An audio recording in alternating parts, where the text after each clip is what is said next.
Everybody's out of work or scared of losing their job. The dollar buys a nickel's worth. Banks are going bust. Shopkeepers keep a gun under the counter. Punks are running wild in the street, and there's nobody anywhere who seems to know what to do, and there's no end to it. We know the air is unfit to breathe, and our food is unfit to eat. We sit watching our TVs while some local newscaster tells us that today we had 15 homicides and 63 violent crimes, as if that's the way it's supposed to be. We know things are bad, worse than bad. They're crazy. It's like everything everywhere is going crazy, so we don't go out anymore. We sit in the house, and slowly the world we're living in is getting smaller, and all we say is, please, at least leave us alone in our living rooms. Let me have my toaster and my TV and my steel-belted radios, and I won't say anything. Just leave us alone. Well, I'm not going to leave you alone. I want you to get mad. I don't want you to protest. I don't want you to riot. I don't want you to write to your congressman because I wouldn't know what to tell you to write. I don't know what to do about the depression and the inflation and the Russians and the crime in the street. All I know is that first, you've got to get mad. You've got to say, I'm a human being. God damn it. My life has value. So, I want you to get up now. I want all of you to get up out of your chairs. I want you to get up right now and go to the window, open it, and stick your head out and yell, I'm as mad as hell, and I'm not going to take this anymore. I want you to get up right now.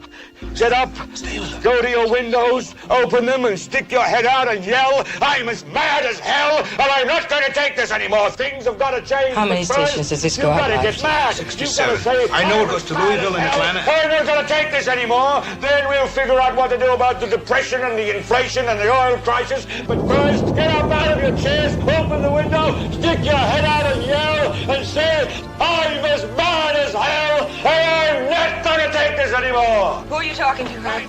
CGG Atlanta. Are they yelling in Atlanta, Herb? Are they yelling in Atlanta, Ted? But first, you've got to get mad. You've got to say, I'm as mad as hell, and I'm not going to take this anymore. They're yelling in Baton Rouge. Get up out of your... Son of a bitch! We struck the mother lode! Stick your head out of the window, open it, and stick your head out and keep yelling and yell, I'm as mad as hell, I'm not going to take this anymore.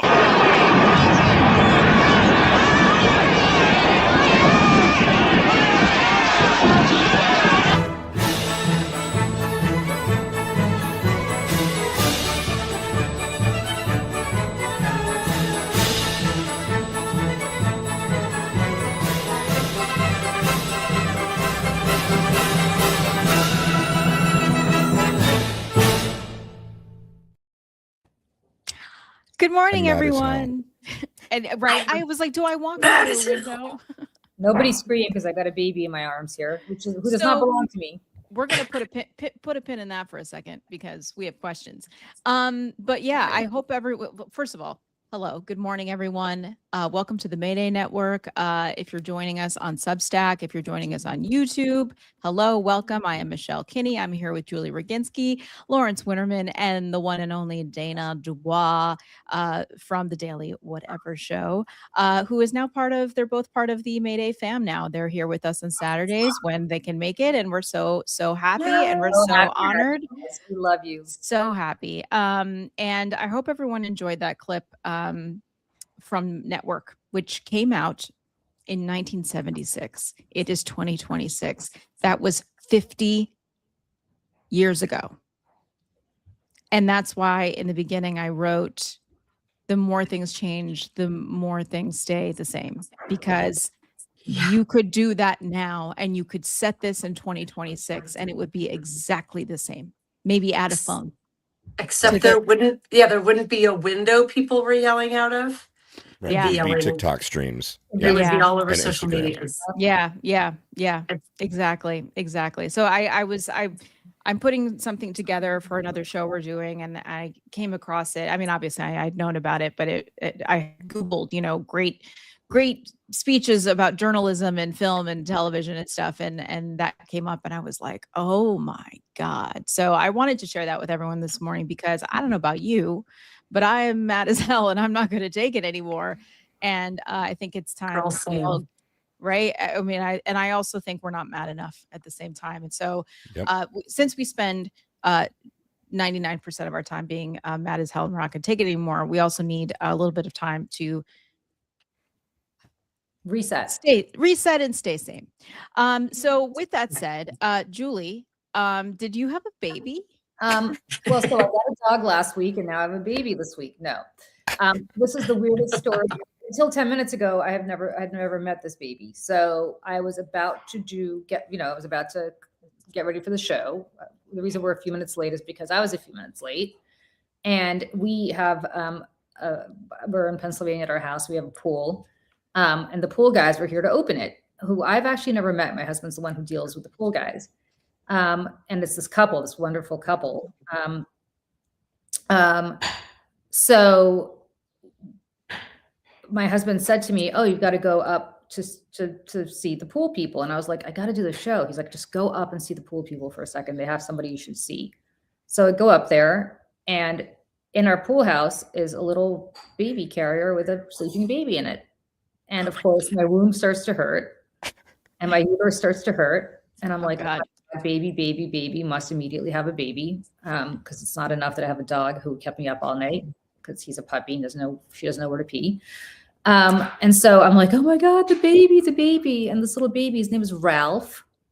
And his mom was like, his dad was like, do you want to hold him? I was like, of course I do, because clearly, of course I do. And this baby just immediately starts, look at him. He starts snuggling up next to me. He's like, puts his head in my neck. And I was like, okay, I'm clearly not giving this baby back. And so I said to the parents, I was like, can I keep holding the baby? They're like, you can take the baby for all we care. So I was like, oh, I got to do the show. So I walked down with the baby, and I don't even know where his parents are. This baby, again, stranger to me 10, 15 minutes ago. And now he and I are bonded for life, and I'm never giving him back. And little Ralph is the cutest. And I wish you could see his little cute face. He's right now, like, just kind of, I think he's trying to breastfeed, except that I'm not the right person to do that with. So My God. That baby is so cute. It makes my uterus hurt. Okay. Yeah. Exactly. And he's got the baby smell, and he's so cute. Oh man. You've got bad, Julie. This is it. You guys, They're not getting that baby back. they're not getting that baby back. And now, of course, I'm like, I want a baby, but yet it's, of course, like, not going to happen. But, Yeah. oh my God. You guys, I can't even tell you. I wish you could smell this baby. He's got the little milky baby smell, and he's He's so little, and he's so calm. Is he like, how old is this baby? I will tell you everything I know about him. His name is Ralph. He's 2 months old, and he's 14 pounds. He's a big baby. Yeah, he looks older, but the way he's like so comfortable with a stranger speaks to the fact that he's probably a little older. I mean, I'm sorry, not a stranger, with his new mom. His parents, I don't know what happened to them, but hopefully they'll never come back for him. So we will now have a new dog and a new baby. And he's the sweetest. He's such a good boy. I can't. Yeah, I'm marveling at how quiet he is. Yeah. That's I kind of, have to tell you guys, I'm like a baby whisperer. Like, Clearly. babies and dogs love me. I don't know why, but babies and dogs are like, I can calm any dog and baby down. Like, I'm in the wrong business, because all I should do is like go from house to house and be like, do you have a baby who's screaming? Give him to me. Oh my gosh, that is a magical talent, and it just I don't speaks know to your why. inner calm. Well, That, like, they I sense have that. zero inner calm, so it's hilarious that you say that. I know. I have a very riled up dog here who could use your support. My dog kept me up all night because Oh, sorry. she is brand new. And anyway, you guys, how are you? It's so good. It's been a couple weeks yeah. since we took off for the holiday, and I was out of town the week before that. So it is so good to see your faces, and I'm looking forward to. We have so much to talk about. I feel like this might be a very long show. Can we talk about Lawrence being on Joy Reid yesterday and how Yes. Michelle, I tried to make some clips, and I've still got some learning to do. They didn't. Oh turn no. out. But I will figure it out. I will And teach you. yeah, Okay. it was. Let me it was open up. Is it on Substack? It's on. I know that it's on YouTube. Okay, let me find it. Okay. Yeah, but tell the people why you were hanging out with Joey Reid yesterday, Lawrence. Yeah, so I have written 2 essays for Blue Ant Media over the course of the last couple of weeks about AI and the way that it's being rolled out and the implications for us. And the most recent article came out on Thursday. It's called "This is not a recession, it's worse." And it's essentially my analysis of where the economy is at right now, how we're kind of living in this cushion period between all of the products that got shipped before the war started and what's going to happen when that inventory runs out, and how simultaneous to this, it's pretty apparent that we're entering a recession. The only thing that is keeping us from truly being in a recession right now is the $650 billion that the AI frontier labs, the Magnificent Seven, are spending on AI infrastructure build out, like data centers. And it's this weird thing because we're spending all of this money on AI data centers. That's propping up the economy right now. But when all those data centers come online, part of what they're going to do is replace humans because the AI models are so good right now. They're kind of at this so-so technology stage where they're good enough to replace humans. They're not good enough to create new kinds of work for humans to do instead. So it's just kind of this string of little bombs that are being set up in the economy. And I wanted people to understand kind of where we're at with that and what it means, because we should be mad as hell. You should stand up and go to your window and scream, "I'm mad as hell and I'm not going to take it anymore," because decisions are being made about the shape of the American economy and the future of humanity that we are not being invited to participate in any way.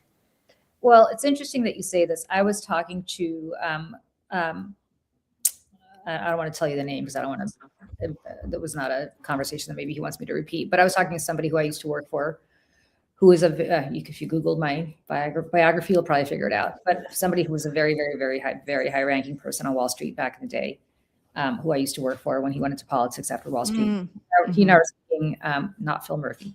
He and I were speaking. I know who you're talking about. He and I were speaking maybe last week, and I just asked him.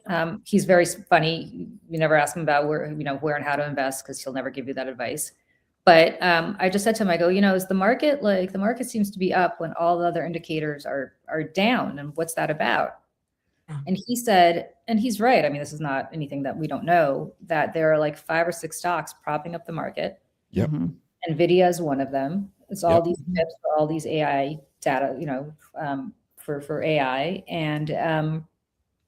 And once that all collapses, or maybe not, but I mean, it's not like the market is spread across earnings across every sector.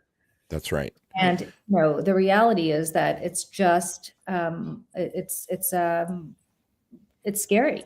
And unless you bought into Nvidia or any of these other stocks early, the way people bought into Apple, it's going to be a problem for you. And I don't want to talk about this on Saturday because it's depressing and we're trying to reset. But Lawrence, your point is so well taken. And since you did the show on a Friday when we should be scared about everything going on, I think people should go to, is it on you guys posted it? Did you post it on your own? We haven't posted it to Daily Whatever Show yet. Thanks to Substack's little change, I didn't get invited on Substack.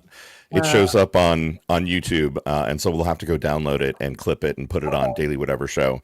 But being on Joy Show was a blast. She was such a treat. The other guest, his name was Christopher Farley, which Dana and I had to giggle about afterwards. He was really, really brilliant, talking about a book that he's written about AI. And Joy is just such a delight to talk to. So that was kind of a, career highlight so far, shall we say. I have it here. I don't know exactly what I'm playing, so we'll just kind of stop it when it feels right. But here it is on the YouTubies. Here we go.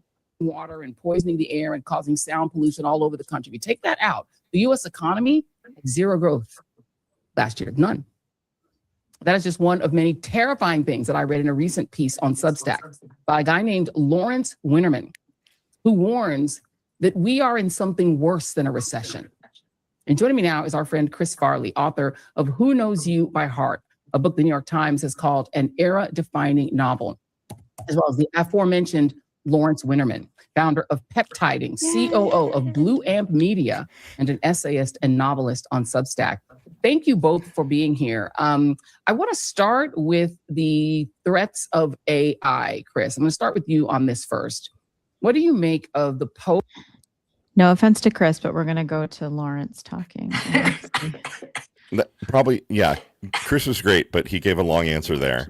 I'm just fast Well, forwarding. also this guy named Lawrence Winterman. You're Lawrence Winterman. I know. that's I me. put that in the chat. This guy named Lawrence Winterman. Like, no. It is He's this exotic beast. It is the Lawrence Winterman, Joy. I don't like that. Because you agreed with part of what Chris just said about the AI people really not having a plan for this post-human world they're producing. But you also wrote, you quoted that I can assure you quoted Andrew Ross Sorkin from CNBC. I can assure you, unfortunately, I wish I wasn't saying this, we will have the crash.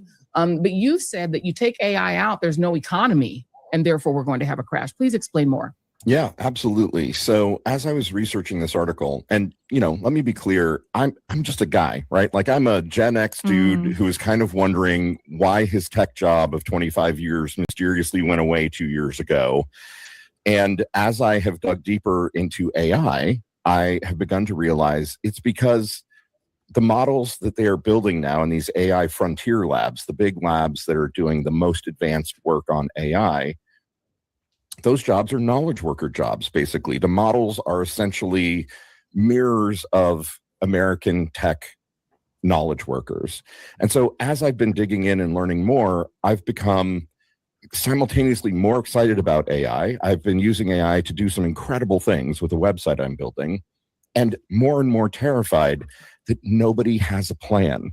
And I think Christopher's point is really well taken, that these tech oligarchs, they just know that they want to be first. They know that they want the biggest and best model, that the kind of holy grail they're all searching after is artificial general intelligence, which is the moment when an AI model becomes better, as good or better than humans at everything. We should all be scared of that moment, because we will ultimately be replaceable. And we currently are, as many people are finding out in the tech sector and beyond, middle management, middle class careers can be eliminated by AI.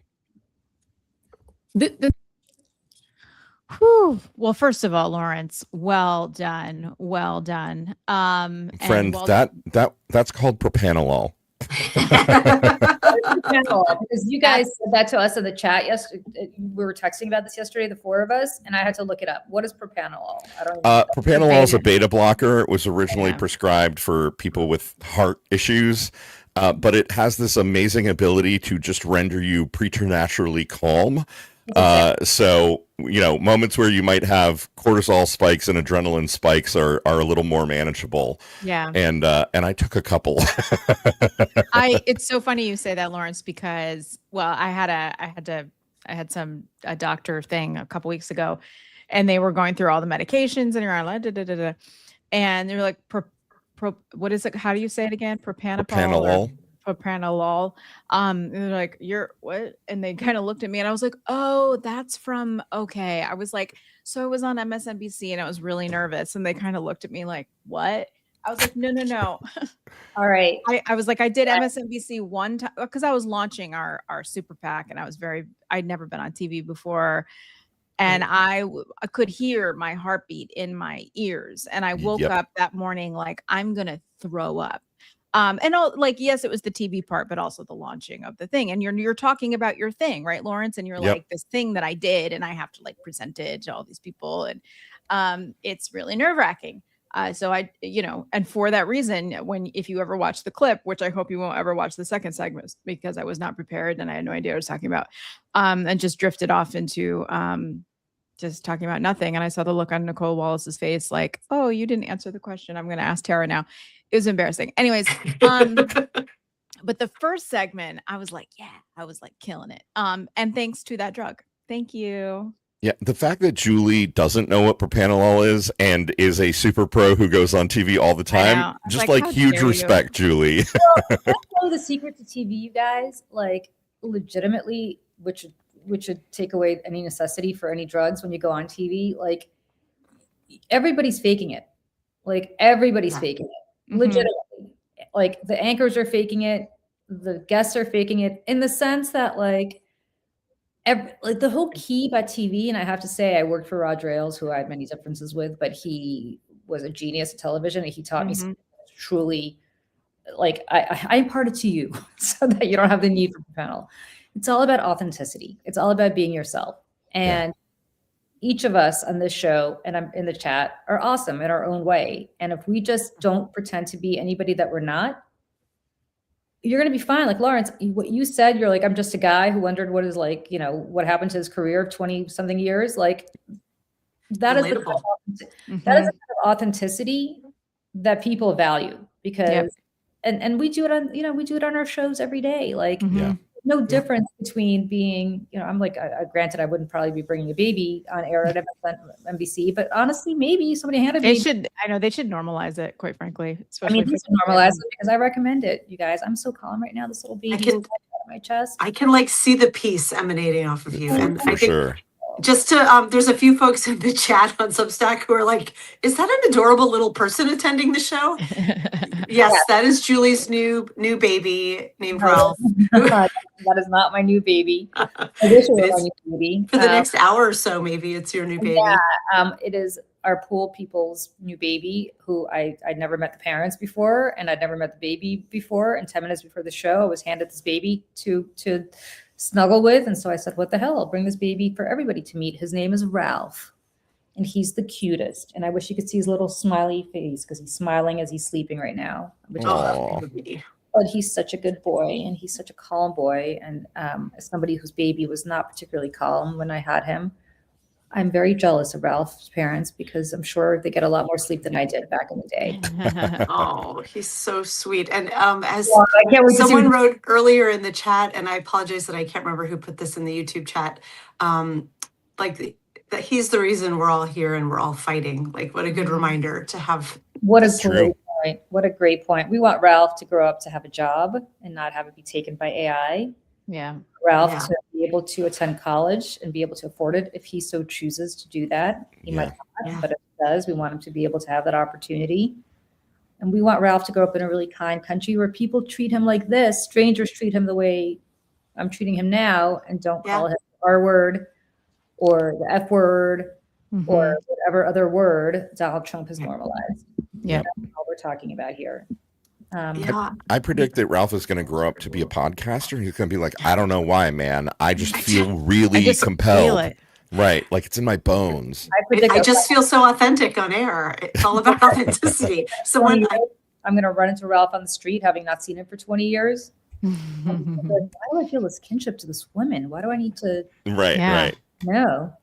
Hug her and snuggle in on her neck.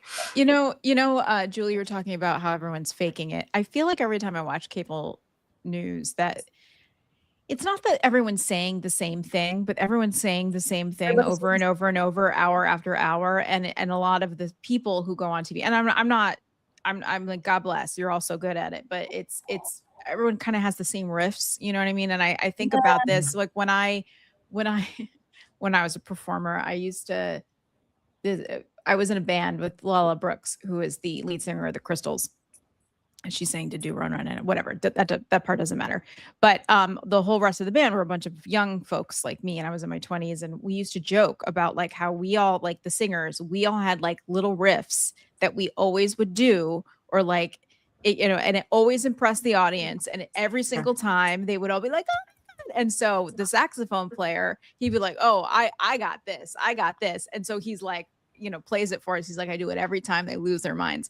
And it's the same riff. And he would do it every show. And like people would go absolutely crazy for it. But it's preparation and it's habit. And that's also like years and years of practicing. And that's years and years of training and studying to be able to do that. Right. It's true. So like, if I had to think back to my very earliest Fox appearances, which was now in 2000. That was a long time ago, over 20 years ago now that I think of it. God, that was 2004, you guys. So that was a long time ago. But like, if I think about what I was like then now, I'm sure I sucked. Like I they're on a VHS tape somewhere, so I have no idea where, like, or on some DVR. Well, you know that I've gone the deep dives into Julian. I know, but I don't think those deep dives are even around online because they're so old. But you know, then you kind of realize, like, I think what people truly, and this is why I love what we do, you guys, and what you guys do on the Daily Whatever show, and why I so prefer this versus like MS or CNN or, you know, all these other places, is like, it's all like we just sit around and riff, right? And we're just having these conversations as friends. And everybody in this chat has become a friend. And we, as I said the other day, we know about people in the chat. We know about problems that you're having at home. We know about your health challenges. We know about stuff that's going on in your lives. You never have that on TV. When you're on TV, you're basically staring into a camera and you're talking, and the only way people can really respond to you in real time is if they tweet at you or social media and you happen to look down on your phone. But like, it's not this ongoing like community. So Yeah. This is why I think linear cable's dead. Well, Right, that and it's- other reasons. Yeah. Yeah. It's a one-way stream. One-way I mean, as we're talking, I'm writing back to folks in the chat. Hi, I've got both the Substack window and the YouTube window open because the tech bros who've decided to move fast and break things, which Jane just brought up in the chat again, that expression, have decided, okay, only 3 at a time on Substack, and YouTube and Substack, we can't merge your universal chat. So we have all these different disparate locations, but when we so they're making it harder for us to maintain connection, but we're making the effort because that's you know what, part of Rosie what we're doing. said something in chat. I wish I could click and put it on the screen, but I can't because my hands are full. But you said, Rosie said, we are cheers, where everybody knows your name. Totally. This is like a bar. I mean, if you want to pull up with a drink in your hand, Rosie, it's, I don't know what time it is in Australia, probably drinking time because you guys always drink in Australia. But the point is, like, it's true. Like, we all, I don't know. I just, having now done this basically every day and then doing TV, you know, a few times a week, there's such a qualitative difference. And I so don't like doing TV anymore, aside from the hair and makeup that you get, which now they don't even give you that for the most part. But like, you go into a studio, the lighting is perfect. You look better. Like, I'm not wearing my glasses there. Obviously I brush my hair. Like, I don't, you know, but aside from the lighting in the studio, it's just not, yeah. Cynthia says Substack live chat is ass. I don't disagree. She's not wrong. She is not wrong. And changes, you guys, it's going to force all of us onto a different platform. And I don't understand what they're doing. Yeah, agreed. I really think we need to organize and have a coordinated pushback because it's impacting everybody's shows. You know, Daily Whatever Show, all the stuff on Blue Amp, all your stuff on Mayday. Like, if we can't have more than 3 people invited to the chat, like, why? Do they get why? Do they explain why they're doing that, Lawrence? Not a word, not a peep. It's just, I'm sure it's I just have greed. theories. Yeah, we've got theories. You know, I do know that they reached out to Blue Amp recently and said, hey, what can we do? What can we do to entice you to stop using StreamYard and use the Substack video tools? Okay. And we were like, don't suck. How about that? Like, start there. Like, don't be shitty. This is like the clunkiest platform, Substack. Listen, there's lots of great stuff happening there. There's lots of great writing and conversations and all of that. But the platform itself is like not functional. It sucks. It's really, I mean, it's glitchy half the time. They still have not created a way to stream directly to places like StreamYard. You have to do this whole backdoor sort of thing. It's a pain in the ass. It's a pain in the ass. And they're clearly doing it. Oh, sorry, you go ahead. Yeah, if we did this through Substack, could we invite more than 3 people? Is that the whole point? Not anymore. So what's the point?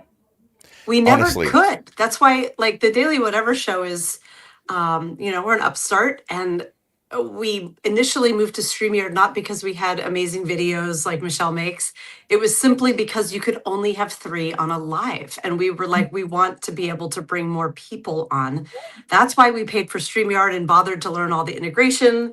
We're on YouTube now. We're tiny on YouTube because we haven't nurtured that space yet, but we're planning to now. We're telling our audience to go follow us there because they took away the ability to put more than 3 through StreamYard. There has never been the ability to have more than 3 on Substack.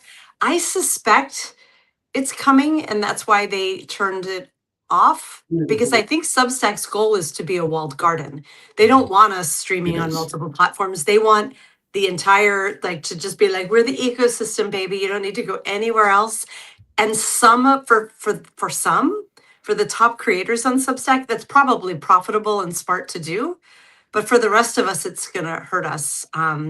I just think it's expensive to run video, and they were like, we don't need all these smaller publications running these massive ones with all these people on.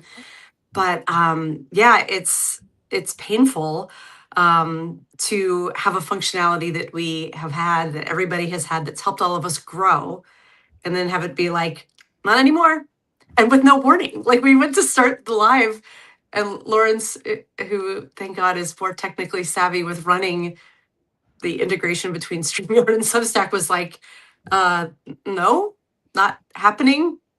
No word. We're about to go on air. Like, what?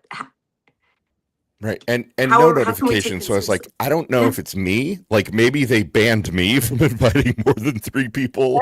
All of us. And Yeah. it's frustrating because it used to be that I could invite everybody on this chat to Yeah. that. And it's a shame because you should be able to stream this to your respective audiences. Like it actually improves Substack because it just brings more people into the community. I don't know what. Exactly.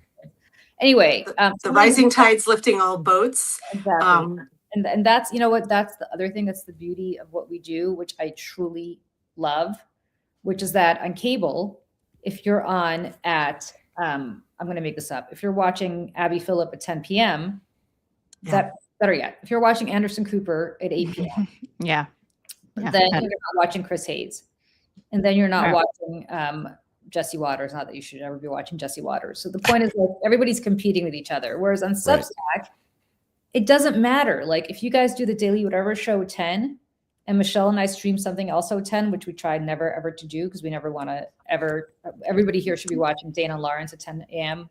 Eastern every Monday through Friday, or you guys have an announcement you're going to make in a minute. But I also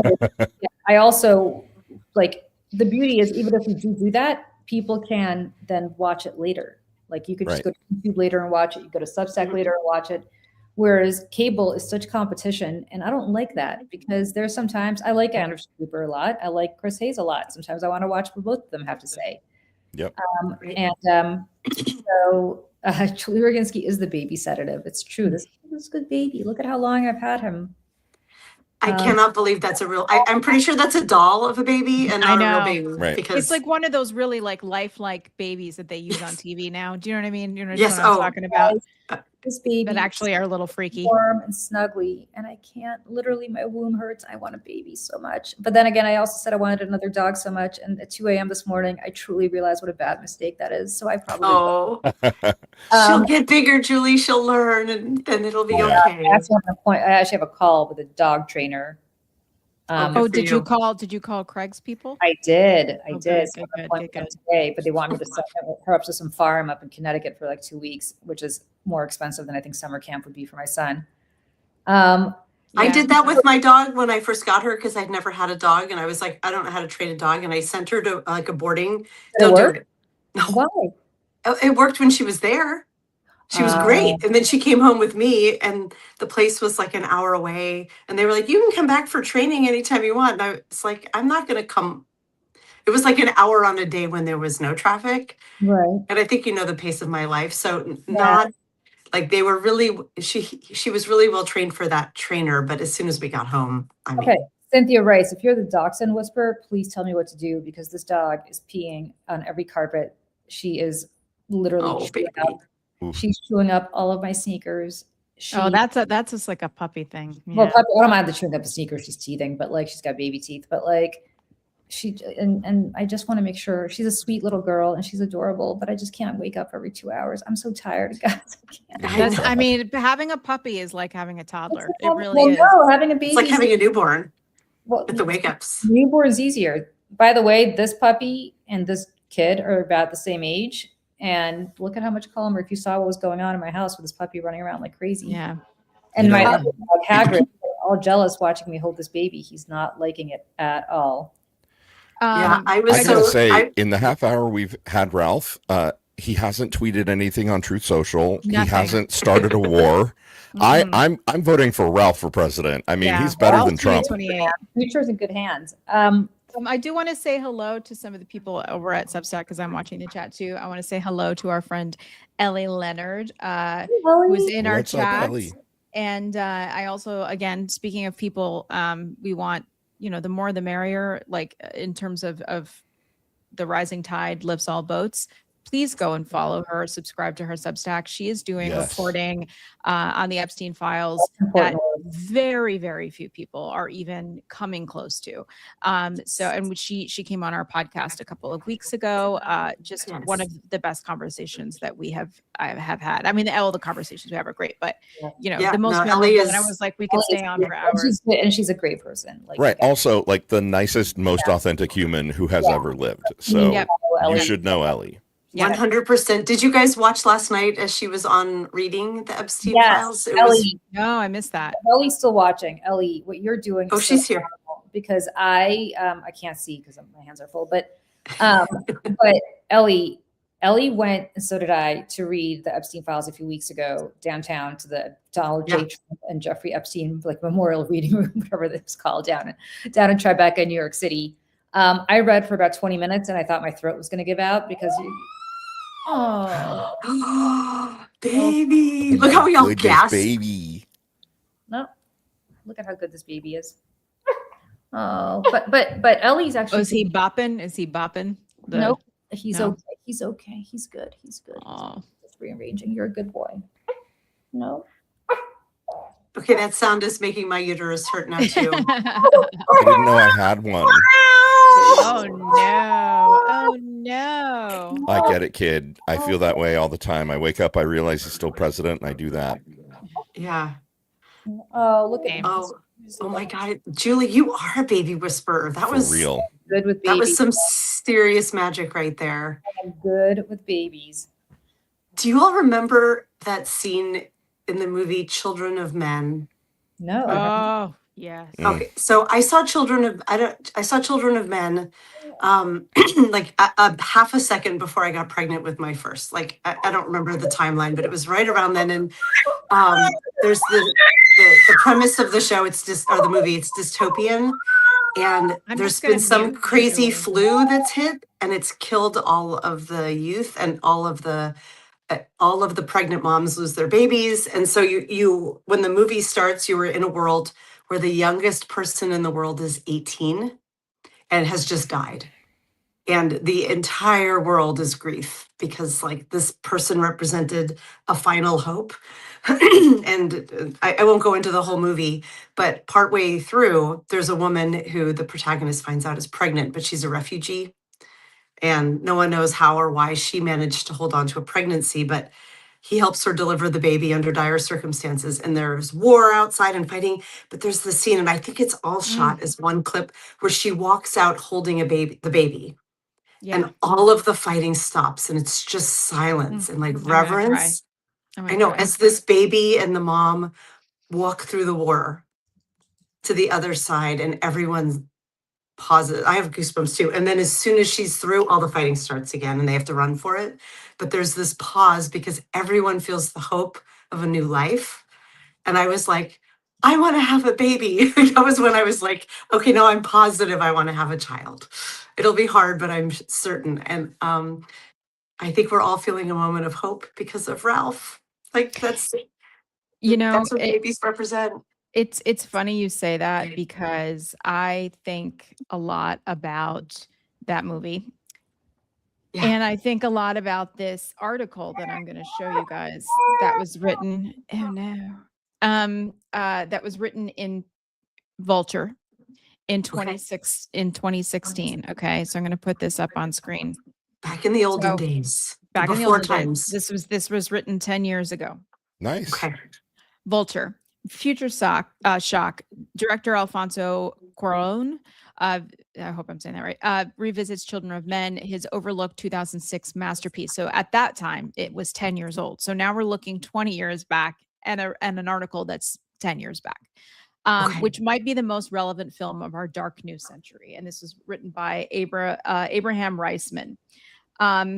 And I'll put the link to this in here, but basically goes through, like, now in 2016, Children of Men is having a remarkable resurgence, not just because of its 10th anniversary, but because of its unsettling relevance at the conclusion of this annus horribilis. There have been glowing reappraisals on grounds both sociopolitical, hold on, I need my glasses. Sociopolitical, hold on, there's a whole thing, and artistic. I'm just trying not to read. Okay. It's getting kind of online attention it sorely lacked 10 years ago, generating recent headlines like the Syrian refugee crisis is our Children of Men moment. And are we living in the dawning of Alfonso Cuarón's Children of Men? Like, I remember reading this in 2016. I have never heard of this movie in my life. Whoa. Really? Oh my my God. God. Who's in it? It's Clive Owen. Okay. God, he's so good. And I'm hold on, I'm looking. Isn't Lupita in this? Oh God, if that it's you know, Julianne Moore is in it. Yep. Oh, yep. that's great. Oh, Michael Caine.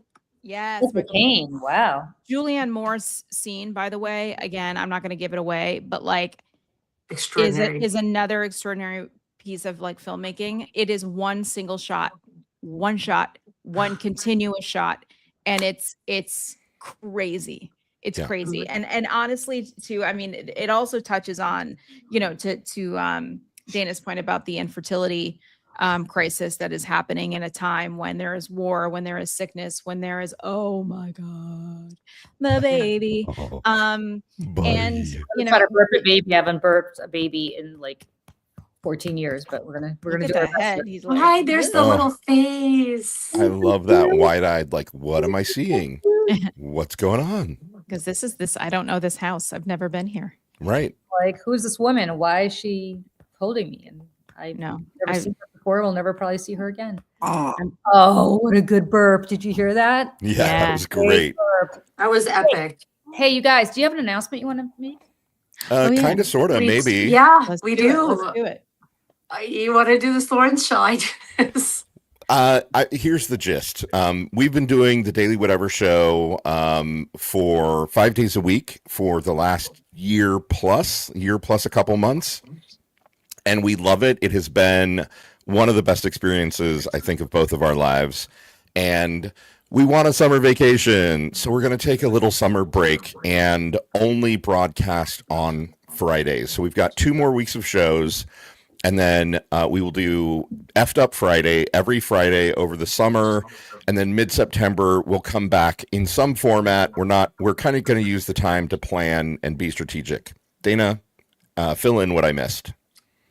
You pretty well covered it, of course. This is not a decision we took lightly. Like when I say this has been a life-changing thing for me, for us, like it has been. We had no idea when we spontaneously were like, we're going to do this show, that it would build the community it has and move our lives in the way that it has. I think we're simply acknowledging that our time, our creative spirit is finite. And especially with the 5:30 a.m. wake up every day, it has been, we've just hit a point where we need to step back in order to figure out what's next. We have all these ideas. We actually we took a couple days off this week to do kind of like teacher workshop day, you know, like if we're going to continue the school metaphor of summer vacation. And we discussed all these great ideas and we were like, we so want to do all of this, but we're too tapped out to simultaneously run the show and also do the work it would take to learn the tools we need, all the things. And so we were like, we debated the idea of a full-on summer break, and that just felt too hard. We were like, we need to keep doing this. And our Friday show, which you have both been on, Effed Up Friday. We're not Love going to. Effed Up Friday. People are not watching. They should. It is the best. It's our weekly news rundown. We always bring a guest on, and we each pitch what we think are the most fucked up news stories of the week. And then it's a competition. We have our audience vote. And we were talking as we were planning for this summer of like, the amazing archive that we have of how the news has wound down and how I tend to talk about feminist and women oriented stories. Lawrence tends to talk about more national, US news stories. And we're like, my God, the 1 year story that we have there of everything that's happening and as it's devolving, like we've each kind of written a book. Mm-hmm. But Yeah. there's no time to look back because we're so busy moving forward. So we're taking, this is the longer, a little behind the scenes of what the very succinct way Lawrence put it. We are simply going to take a bit of time this summer. We're going to continue to talk about the news each week with a guest. I hope you all will join us. I'm sure we're going to be hitting you up to come on. And we each have huge creative worlds on our own. Me as a memoir writer, and I am looking to write a proposal for a book. Need to make space for that. Lawrence, of course, has amazing political creative Lots of essays things. that got him on Joy Reid this week, and is launching a whole business enterprise called Peptidings that he really needs to put some time and energy into. So we are giving one another the gift of like, let's take a few months so that we have some space and some sleep to get this work done and figure out what's next. And we will be back full steam ahead for the new school year. Oh yeah, and I'm also sending my first child off to college. I need help in the fall. So I just enjoy that time, Oh my Yeah, gosh. you guys, we get it because we had the morning shift for Yeah. a while. And it honestly killed me. Burned us out. I mean, there was just a lot to do that and everything else we were trying to do. So we get it. And I think people people on this chat know it's so much work to bring So all much this work. content to folks, right? And especially for those of us who also write and hold babies and send babies off to college. And Yes. I know. It's like if people even knew, it's like, yeah, oh my God. and it's just a lot of stuff So going much. on. And so I guess what I want to say is the fact that you kept this going for so long is already just an incredible testament Yeah. to stamina, especially you. if I know, Dana, Thank you.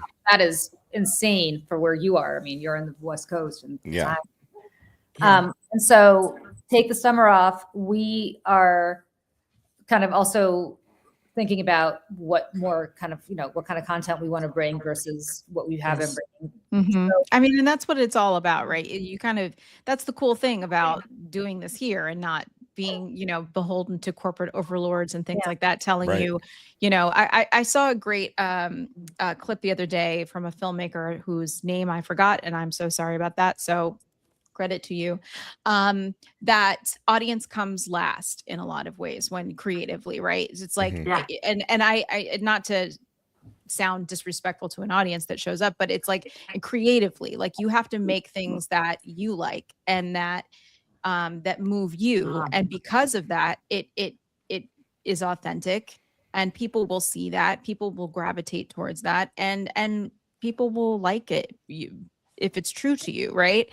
And so the cool thing about doing this work in this kind of space is that you can figure out what works and what doesn't for you and for your audience. Because I mean, obviously, if you're loving something and you're doing it and it's taking a lot out of you, like, we were doing that morning show, and at the end of the day, I was like, we have an audience for this, but oh my God, I'm dying. Like I No. don't have anything left. I can't make videos that are cool. I can't do social. I can't be clipping. Like I can't clip the show every day. OMG. I Every mean, it takes day. like an hour and a half to clip a show. Yep. It's a lot of work. We never clip our show beyond what Substack is just doing automatically. Yeah. And it's so interesting you say that, because this was part of like the strategic thinking we were doing of like 95% of we do is simply in the moment and it's ephemera and it goes away. We have a trove of amazing moments over the Right. last 15 months. Like you would not believe, we would not believe if we went back and watched it, but it's really not, it makes no strategic sense to only have it be ephemera. And if we are putting like all of our heart and soul into all of this work, we need to also be thinking about promoting what's about to come up and then sharing it with people afterwards, right? Like we love doing this over network TV, but on network TV, there's a staff that does everything. Like Michelle produces the Right. show every day, you all. Oh, And you guys have no idea what Michelle does. Michelle yeah. is on the show and produces the show. I mean, Yep. Yes. Michelle is the most creative person I know. So there is, and Patricia, yes, his diaper is bulging. He's been pooping as we speak. You might. I did. I was like, I thought I heard. Yeah. He's pooped a couple times. Oh my God, I love that. It is. Good We job, joke Ralph. about like the interns will be doing this, and I'm like, it's a joke though. Like, in addition to being the on-air personalities and doing this work we love in real time, we're 20 people's jobs. Mm-hmm. Oh, And so 1,000%. the pause to be like, how to do this smarter and kind of who. I love the fact that we've been able to get on air and get just online as writers and be like, who are we and what are we doing? And right now, too many things. Mm-hmm. So the quieting to be like, Yeah. okay, refocus and what are our core missions as individuals and what's the core mission of the Daily Whatever show, and to take some hikes, like just going offline last weekend to go to Whidbey Island. Like first day in the shower, I was like, oh my God, I know what my brand statement is as a writer. I know how to kind of integrate what it like. Bing, it's there, and it took just stepping away for a day or two. Like Dana, I cannot agree with you more. I read a quote by I'm like forgetting everyone's name today. The founder of Spanx. I'm forgetting her name too. Yeah, but and she talked about, she's like, in order to be creative, you have to create space to be creative. Like if you are not creating, Sarah Blakely, if you are not creating the space, if you are not creating the silence and the just like alone time or time just doing something else, like for me, sometimes that's, well, not maybe walking around New York because that does take a lot of brain power, but like doing a puzzle or watching a movie I've seen 50,000 times, like it's whatever it is to you, right? And it's like you have to do these things. And like, when I worked at LP, there was a couple people that were responsible for most of like the ideation, right, of like a lot of the ads, right? And one of those people was my boss. And I remember him getting so busy and so overwhelmed. And like, in addition to being creative director, I was also his assistant. So I placed all the ad. I mean, I did everything. It was too much probably. But anyways, that's not the point. The point is that he was so overwhelmed all the time doing fundraising, doing, outreach to things, to like doing that. Like by the time it came to writing a script, he's like, I got nothing. I have nothing. And that stalls the work, right? I mean, like that's the whole point. 1,000%.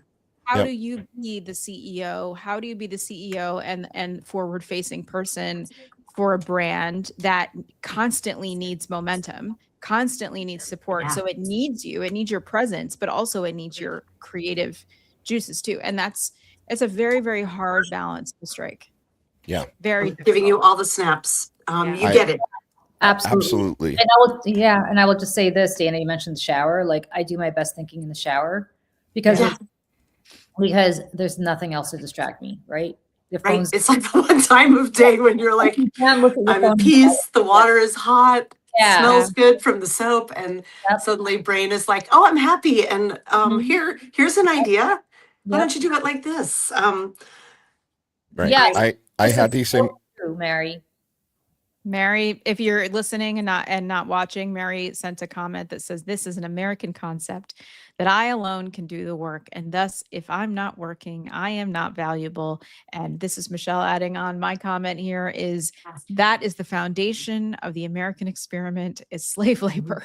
Right. Right. And so therefore it is a deeply a part of our values to constantly be working to have value as a human being. It really sucks. And, I had an immediate experience of this just this past week, right? I went to Chicago last weekend. I was offline, completely disconnected. Woohoo! Driving home, I had a 3-hour drive home. listening to music, singing at the top of my lungs. I'm not a singer, but I love to sing in the car. You're an entertainer. I mean, yeah, and I came up with the framework for the article that I wrote that, you know, got me invited to be on Joy Reid. So, like, it's a real thing that you need time Absolutely. and space to do something different so that you can get the ideas that are actually going to be the things that ultimately make you successful. And I'm sorry, go ahead, Julie. People are asking in the chat whether you guys are still going to be on this show. I hope so. Oh, yes. Yeah, we're probably going to alternate if that's okay with you guys. Yeah, You know, whatevs. there'll be some weekends that it'll be both of us and other weekends where it's just one or the other. Yep. You know, probably it's going to work out that way naturally because we've both got busy summers planned. Dana is doing things with her eldest before she goes off to college. You know, I need to go visit all the men folk of the Midwest. You know, I've got an agenda. Oh, God, that sounds like a fun way to spend the summer, Lawrence. Yes. I'll tell you guys, it is such a wonderful pleasure having you. And I think part of what we're talking about here is like the whole notion of I can do it alone. I think what we've all learned having to try to do all these shows, like we can't do it alone. And so Right.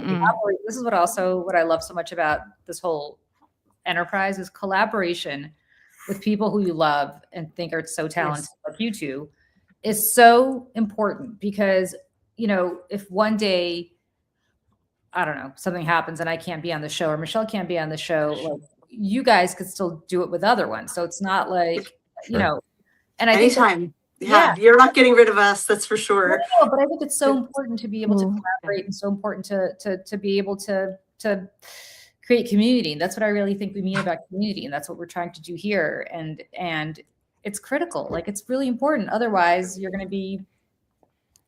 Yeah, I want to like plus one that super hard because, you know, the stuff that I've been writing and thinking about, you know, the question comes up always like, okay, well, this AI stuff is happening. What can we do about it? Right. Or, you know, we're living through potentially a pre-revolutionary time in this country with Trump and the disaster there. What can we do about it? It's community, right? The answer to all of those things is mutual aid societies and finding like groups of like-minded people that you can collaborate with and coordinate with.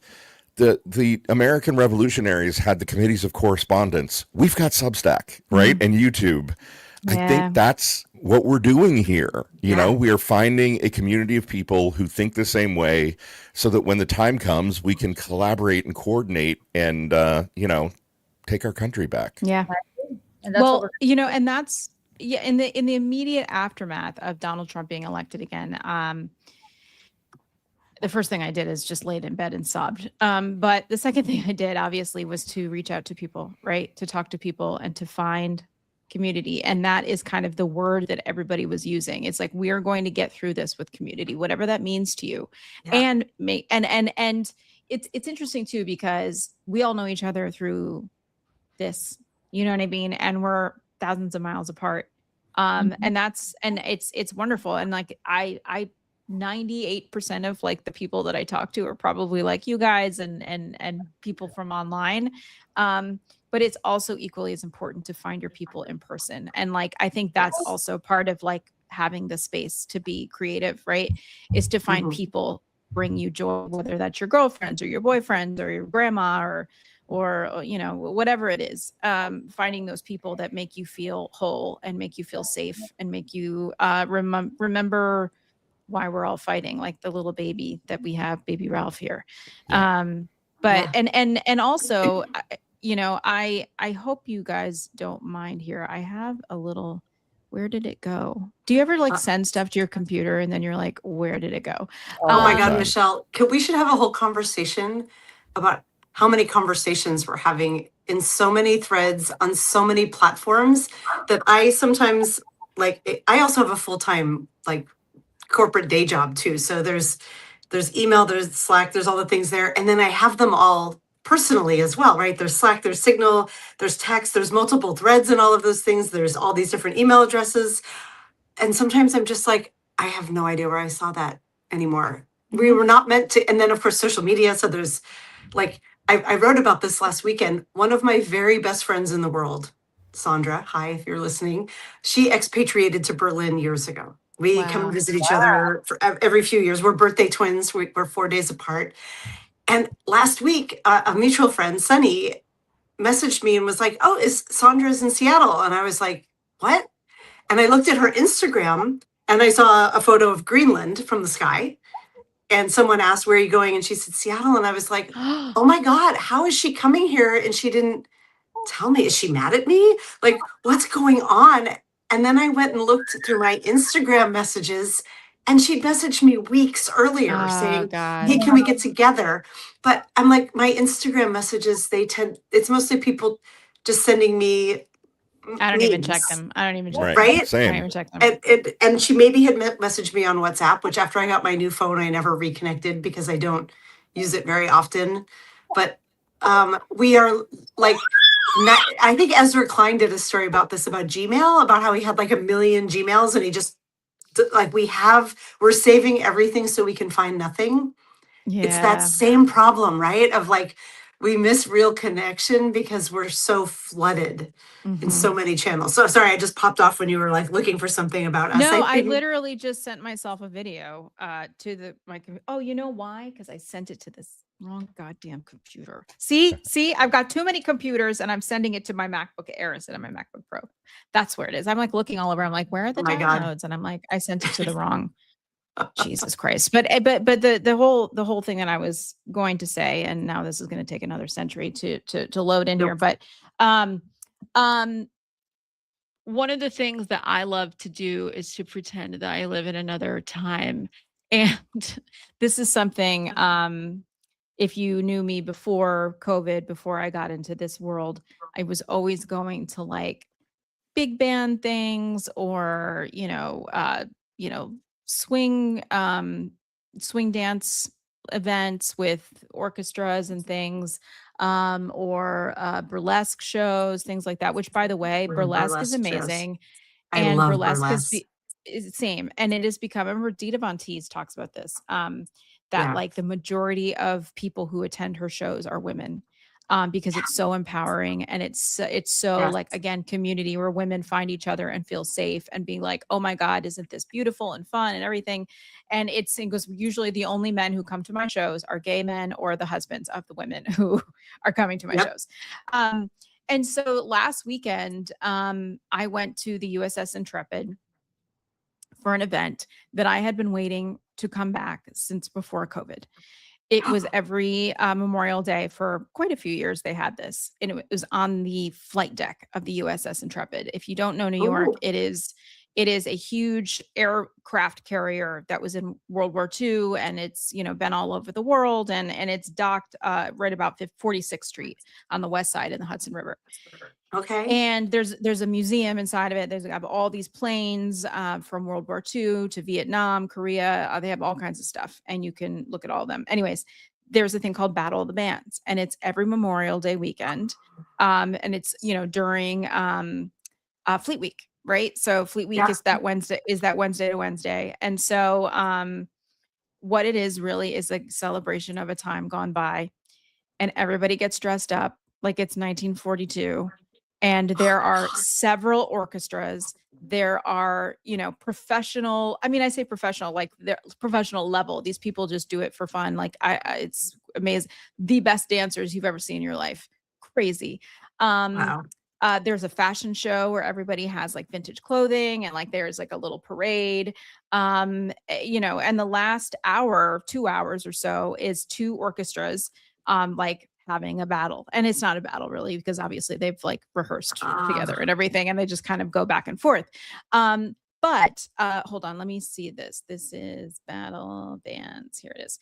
And it is, I've been waiting 7 years for this to come back. And when I tell you, I was the happiest person on planet Earth going back to this. Now, mind you, it was pouring. It was like February weather in New York City last weekend. It was horrible. So they had to do it on the hangar deck, which was fine. It was still magical and wonderful. But like, I always want to give people just a taste of like, just look at like the diversity of human beings, of race, of age, of shapes and sizes. Amazing.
anyways, that's that. And I was there for like 5 hours.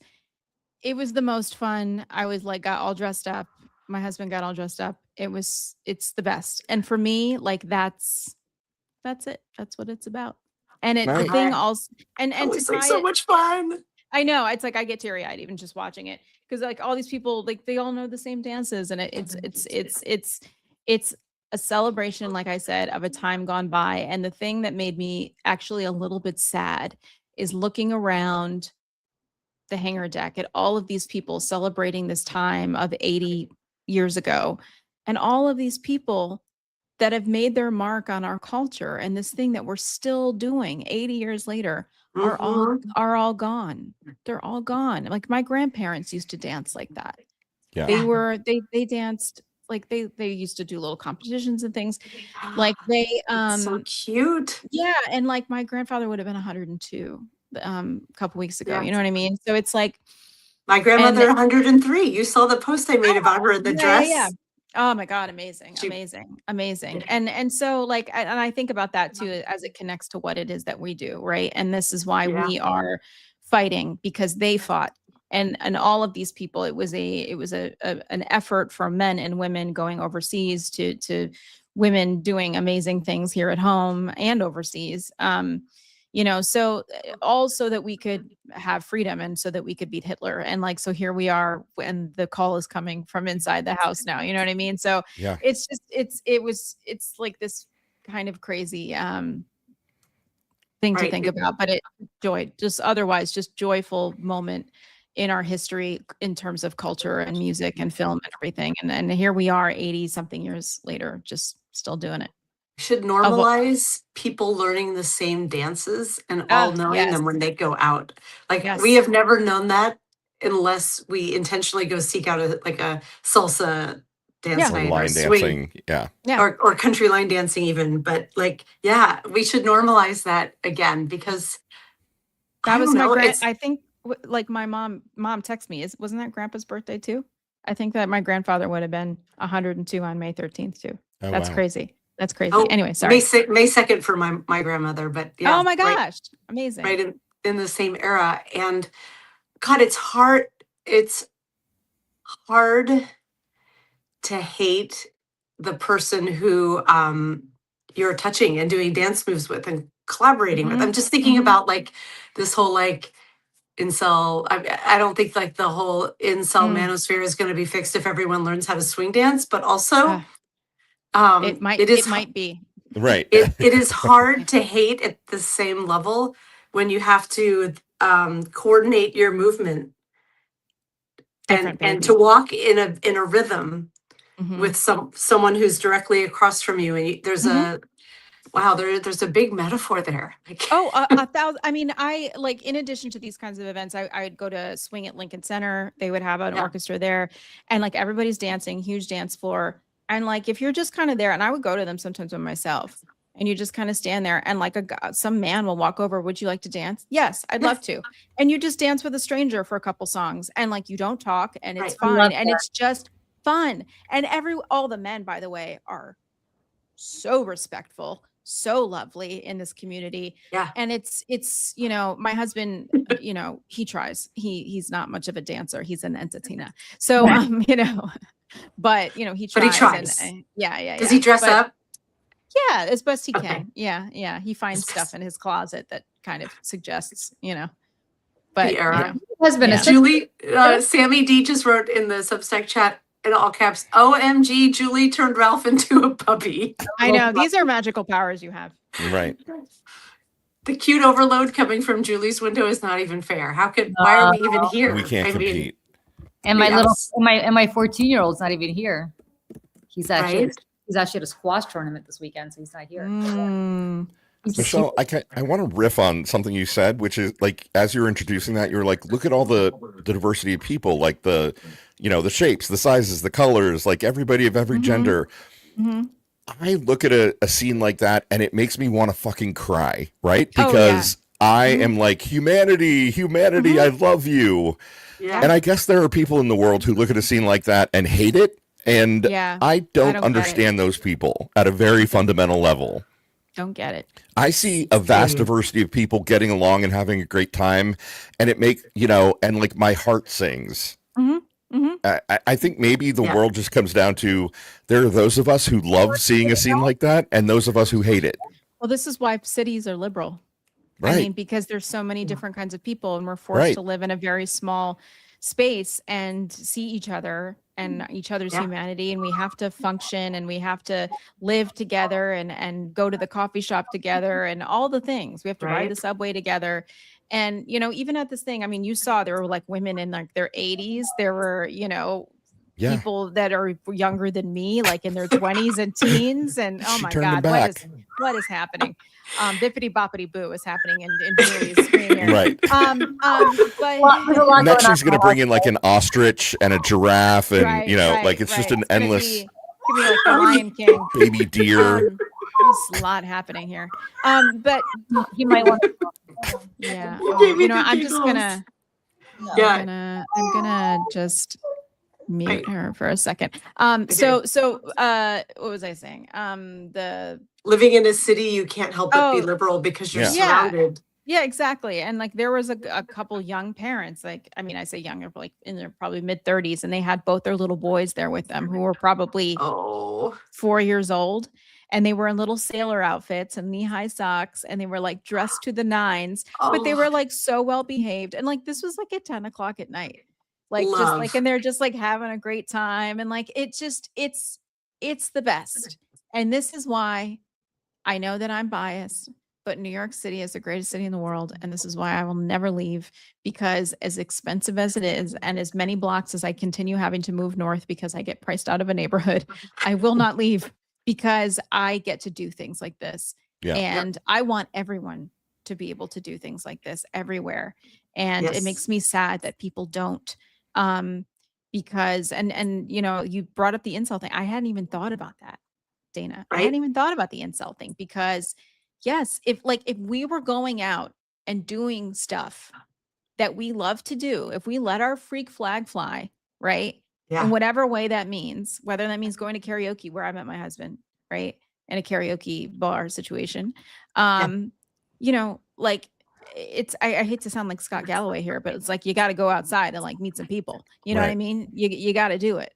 And if that means you have to go learn to the Lindy, you go learn the Lindy, Right. But when you have to actually coordinate and move with someone else, I think there is a special magic that happens there that erases hate. I'm just thinking, do you guys follow the speech prof? I'm forgetting his real name, but he's a creator on Substack.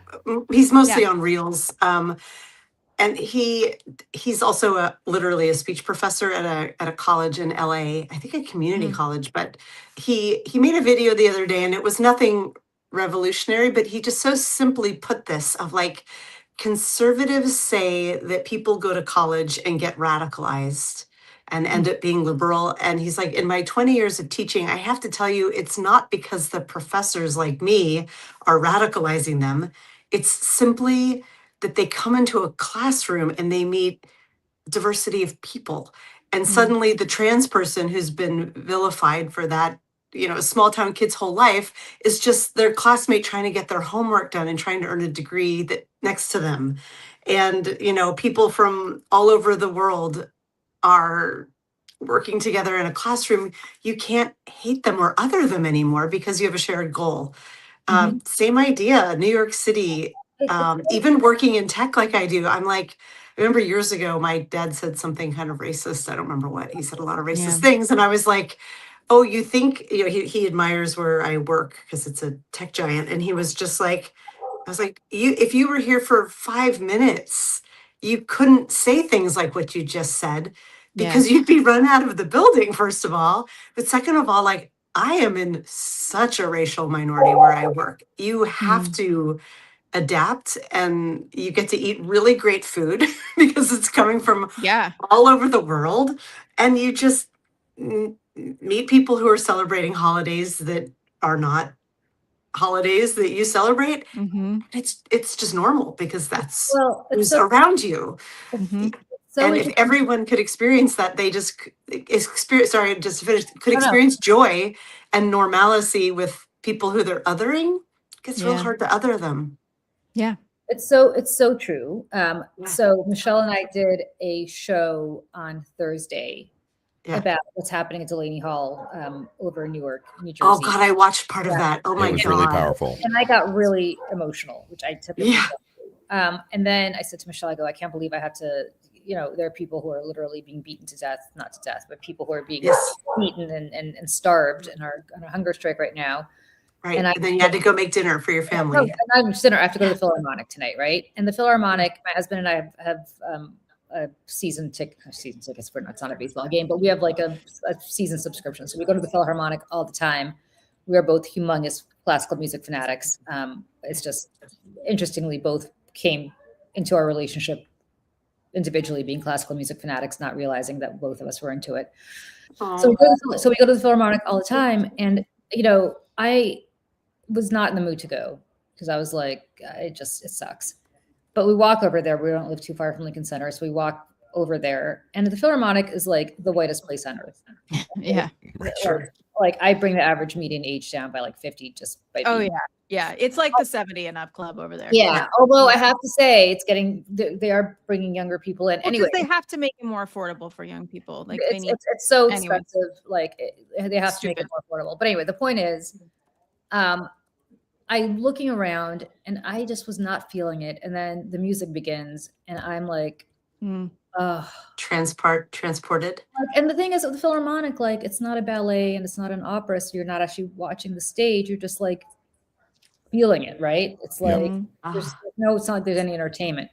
But the point about the New York Philharmonic is that Gustavo Dudamel, for anybody here who's a classical music fan, is probably the most preeminent conductor in the world right now. And he's coming here next season from LA. Oh.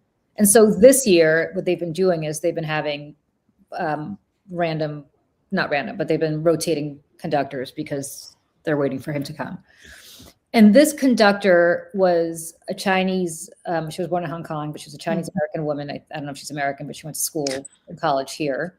And they premiered a new piece, which they always do now, by a Japanese composer. And I look around and there's a relatively tremendous amount of Japanese people in the audience, which there typically aren't. And I'm sitting here thinking, and then they had a cello solo, and the cellist, after he was done, they typically don't speak, but he actually spoke and he played a little extra piece that he wasn't supposed to play. And he said, I'm playing a variation on Strange Fruit, the song that Billie Holiday made. He said, I'm doing that in honor of George Floyd, who died 6 years ago this week. Oh my God. And he just played, the cello to me is like the most heartbreaking instrument. Sure. Like it's just beautiful. And so he plays Strange Fruit on the cello, which, God, you want to just be punched in the face. That was it. In honor of George Floyd, I'm about to start crying again. And I'm thinking, I said this to my husband, I go, we are so lucky to live in this city. Like we are so lucky to be able to just experience all of this. And there are people who are coming from Japan to watch this world premiere, or at least the New York City premiere of this short little 12-minute piece that they were playing by some Japanese conductor. And yet here we are down the street from, where a place where people drive in to fly in to go see. And I say that to say that you're absolutely right. You can't live in a city like you live in Seattle, Dana. You can't work at a giant company, a tech giant, especially where you work.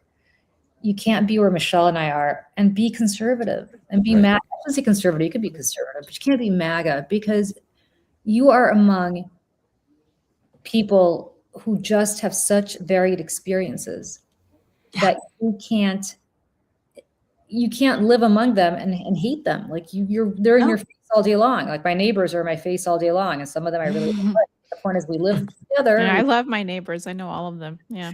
I know all of them too, especially it's not that I don't like any of them. Actually, we have a quirky little building. So I like all of them, including Lady Gaga's parents. But I'm obsessed with the fact that you live in the same building as Lady Gaga's Well, parents. The funny thing about Lady Gaga's dad, who I had an interesting conversation with, I ran into him. I love him, so but he's a Trumper. And he's like, yeah, and he's like, I'm gonna go on Fox and I'm gonna take it to Mom Donnie this week, and I'm gonna go on Fox. And I was like, oh, because he knows I used to be on Fox. I was like, hey, you should be on Outnumbered. You should be on the show I used to be on. He's like, why? I go, they would love to have you. Are you kidding? I'm like, because you're your daughter. Like, they would promote you so hard. I'm like, because all they want to do is like draw a wedge between you and your daughter because she's so anti-Trump and you're so pro-Trump. And that's, and he's like, they can't drive a wedge between us. They can't drive a wedge between us. And I was like, I'm not suggesting they're driving a wedge between you. I'm simply saying that they want to pretend that you guys have a wedge over politics and, whatever. So I love Joe. Joe Germanotta is a great guy. But yes, but hates Zohran Mamdani, who I'm starting to also actually really dislike, by the way. Really? Yes. Really? Talk about that. So there's, New York City has all sorts of parades every year. Yeah. And there's the Irish parade, St. Patrick's Day parade. There's the, Puerto Rican Day parade, famously parodied by Seinfeld in their second to last episode. There's also, there's the China. If there's an ethnicity, there's a parade for you in New York. And yeah, truly. Yeah. Trust me, for those remember we got stuck in the traffic coming back from oh my god from Queens. We were like, what's happening? And then we Googled it. And it was like somebody country I've never heard of parade. Yeah. Trust me, like the streets get shut down. The big avenues get shut down every Sunday in the spring and summer because of the parade for somebody, which is great. Again, this is what makes New York City's diversity so good. Yeah. One of the biggest parades is the Israel Day Parade. And the Israel Day Parade is not so much about Israel, it is about Jews. It's going to be a hard parade right now. And it is about New York City Jews. And that is happening this Sunday. And every mayor in the history of the city has gone to it, irrespective of how you feel about the Israeli government, because it's for Jews. It's not for Israel. Like, it just is what it is. Zohran Mamdani is going. And Jessica Tisch, who's the police commissioner, who's the grand marshal of the Israel Day Parade, who I know, and she's a wonderful person. And she's like, I am going to be proudly marching and yada, yada, and so on. And to me, like, dude, like, by the way, if you're marching in the Haitian Day Parade, the Haitian government sucks. Right. They're killing their people, like literally necklacing their people and rolling them down a hill with a tire set on fire around their necks. Like, that's how they kill people there. Like, oh my God. Yeah. You have like the Chinese Day Parade. Like, really? Is Xi Jinping your cup of tea? I don't think so. Like, we have this shit all the time, but it's not about this. It's not about the governments of these respective places. It's about the community that lives in the greatest, most diverse city on earth. And he goes to every single one of them, but he will not go to this. And I have to say, like, I'm sort of over that virtue signaling bullshit. Like, I just am. And not to mention, he's a charismatic guy and so on and so forth, but my subways aren't any better. And it's not any safer down there. And there's still crazy, people who are worried are going to shove me onto the tracks. And my I kind of keep waiting for someone to do something about that, so I don't have to stand against the wall. Yeah, all the stuff, it's not getting any better. Like, I get that and so to me, like, if you're a senator or you're somebody like that, you can virtue signal all day long because you don't actually do anything. But if you're the mayor, like, you're actually expected to deliver, like, you're the chief executive of the biggest city in the United States, like, maybe start acting like it. So you heard it here, because eventually everybody's going to believe this about Zohran Mamdani. But I think people who don't live close to New York don't understand, like, it's all very performative with him, like, all very, very, very. Well, Julie, someone in the Substack chat says he just balanced the budget by taxing the rich. No, he didn't. Friends, let me be very clear about something. No, he didn't. I know this is the part that, like, this is what people don't understand. It hasn't passed. He has no authority to tax anybody. It's the state legislature. He hasn't taxed. He put out a budget proposal that didn't go anywhere. It hasn't passed, and it's not going to pass. So I can tell you that I'm going to balance the budget by taxing the rich, and I have about as much power to do that as Zohran Mamdani does. Most of his budget is set by the state of New York, not by the mayor. Well, right. I mean, people don't know, like, the subway is actually controlled by Albany, not the city, which sucks, because then remember when de Blasio and Cuomo, like, were like hated each other. And so the thing is about Zohran Mamdani, and, like, I ended up voting for him He's very good at a lot of things. He's very, very good. And I think he's very effective. Obviously, going to visit Trump was that was crazy. I was like, no one has ever been able to do that. Like it was, I think he's got a crush on him, which is a part of another conversation. Maybe will happen another day. The And you Trump do is mean great Trump has conversation. a crush on Mom Donnie, not the other way around. But that's what I mean. That's what I mean. Sorry. No, it's okay. But obviously, you know, there's I've always had there's always been a little voice in the back of my mind that I'm not buying all of it. You know, and progressives can get mad and they can come in my comments and the mob can come and tell me I'm this and I'm that. It's fine. I mean, I've lived in New York City for over 20 years. I'm allowed to have an opinion about the people who are running my city. Yeah. I don't care who you are. So anyways, but you know, the bigger point here is that, you know, there is a real anti-Semitism problem happening, not just in the city, but in the country. And like the data is showing the crimes that are happening against Jews is really bad, and it's happening. And like the hate speech is coming from the left and it's coming from the right. Anna Kasparian was on Candace Owens' podcast the other day, talking about how we were brainwashed in school by learning about the Holocaust. So like, do you know what I'm saying? So it's so dangerous. You know, we had Kazem Rashid on the David Whatever show a couple. Sorry, who'd you have? Kazem Rashid, okay, who's a big Substacker, and he human rights attorney, wonderful guy. You should absolutely all be really wonderful guy. Like, oh, he's so great. Yeah, and he had a piece of data that was fascinating. It was that the ADL, the Anti-Defamation League, had recently released a study talking about the rise of anti-Semitism. And they actually had data that showed kind of who the acts of anti-Semitism had been perpetrated by. And so this idea that like leftists and Muslims are perpetrating anti-Jewish hate is actually proved completely false by the data released by the ADL itself. Yeah. It was something like out of 60,000 acts of hatred, 3 had been conducted by leftists or Muslims. It's all the right wing, right? Yes. Like everything that we're seeing, all of the hatred that we're seeing is coming from right-wing governments, right-wing actors and perpetrators. And, you know, Julie, you know this, like Dana and I are both Jewish as well. I struggle because I despise Benjamin Netanyahu. I mean, who doesn't? Who doesn't? Hate what he is doing. So most Israelis. That's the part that people don't get. Right. So Israelis. Right. And, you know, I think that I'm evolved enough to differentiate between Israel and Jews and the government of Israel. I would hope that people are evolved enough to distinguish between most Americans and MAGA and Trump. I would hope. But, you know, we're not seeing that in the world. What we're seeing is a rising wave of hatred. Yeah. You know. And him not showing up only underlines that. I get it because like, it's about Israel in the title, but oof, that's tough. Mamdani could go, right? And he could explicitly say, I despise Netanyahu and what is happening in Gaza, but I am here for the Jews of New York City. What a fucking miraculous and healing thing that would be. Huge. Yeah, so clarifying.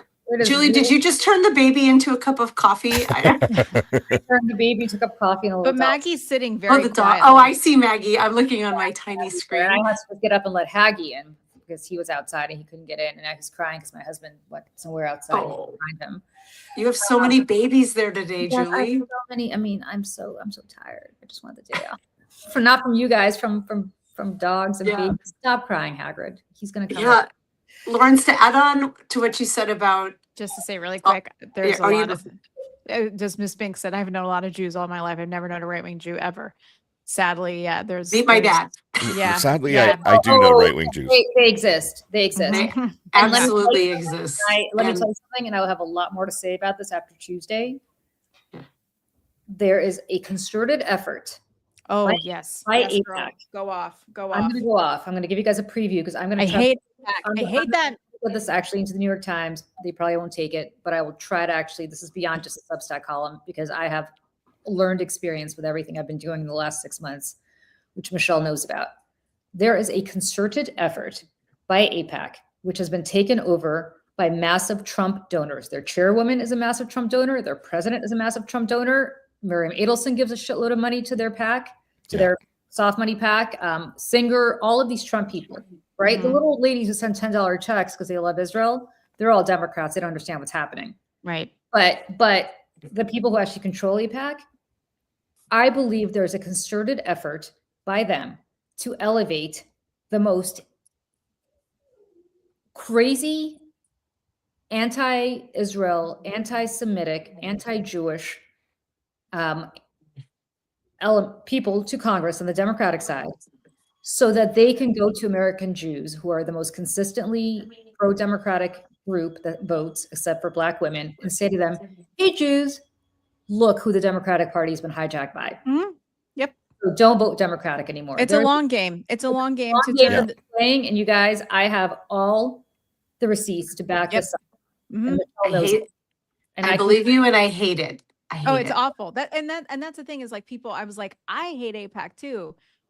Different reasons. Like, do you know what I'm saying? Like, this is a bigger effort to usher in fascism to the United States of America in a like Yep. like that is what this is. That is what this is. And again, it's like the more that we're fighting with each other about all of this stuff, which and this stuff does matter, right? But we're fighting with each other while the people up here are getting their way and they're manipulating us. And this is why, you know, if you're not subscribed to Julie Substack, she wrote a great piece about this, I think a couple weeks ago, right? About the cerulean sweater in Devil Wears Prada. And it's like you didn't choose that sweater. It was chosen by a group of people in this room.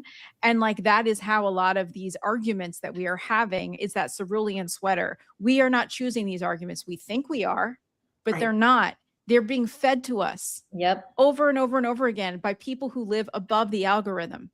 We all live down below. And let me say, oh my God, Michelle, beautifully stated. Yeah. I had a conversation with somebody at AIPAC a week or two ago, where I explicitly said this to them. I said, based on your behavior politically in a few of these races I've been involved in, which I will get much more into next week when one of them, which I made ads for, by the way. Yay. Yeah, which I made ads for both of them, actually. People might be led to believe that you want to elect the most extremist anti-Jewish people to Congress on the Democratic side because you want to use them as a fundraising tool and you want to use them to cleave American Jews off the Democratic Party. Oh, no, no, no, no. How could you possibly say this to us?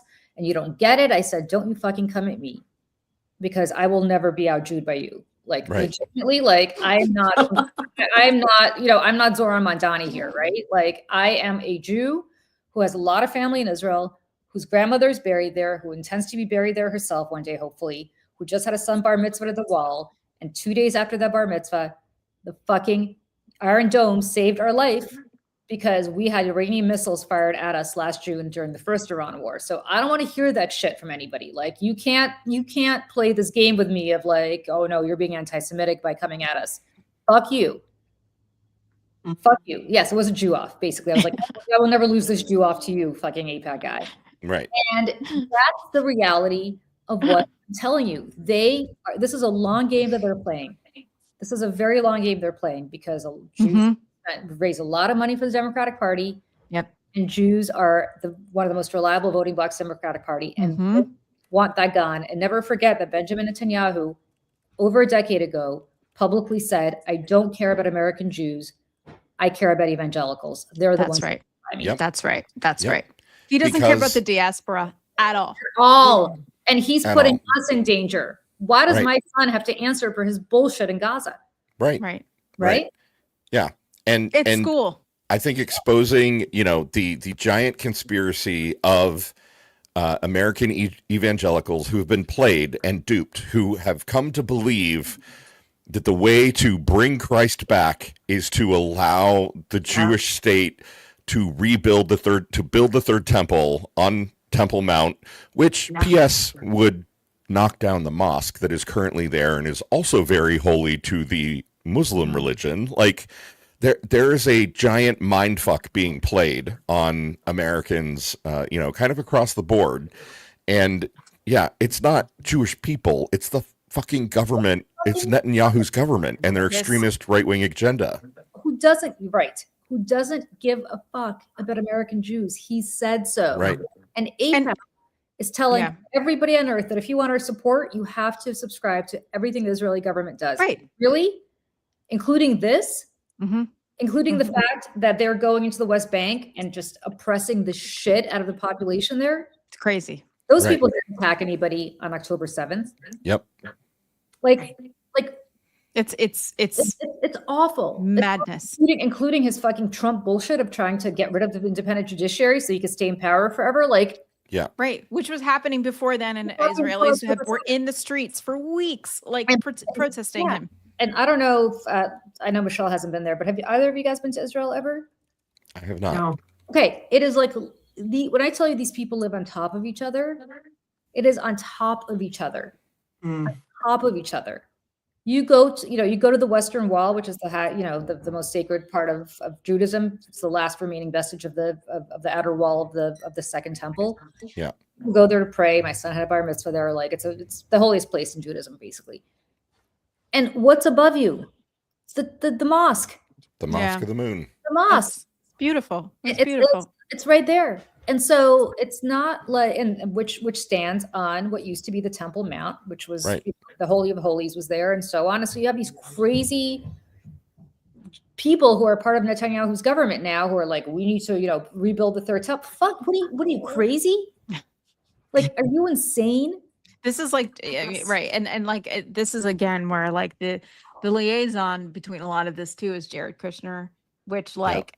I mean, and look at what they have not only a religious or ideological reason for doing this, but also a financial one, because Jared Kushner and his people want to just bulldoze Gaza and put up a bunch of hotel chains, which I this is where I'm just kind of like, I don't know where people, I was like, why are you not showing up at MAGA rallies and protesting him and protesting all of this? Yeah. I don't understand it, but I, and you know what as pisses me off, Michelle? You live not far from Columbia University.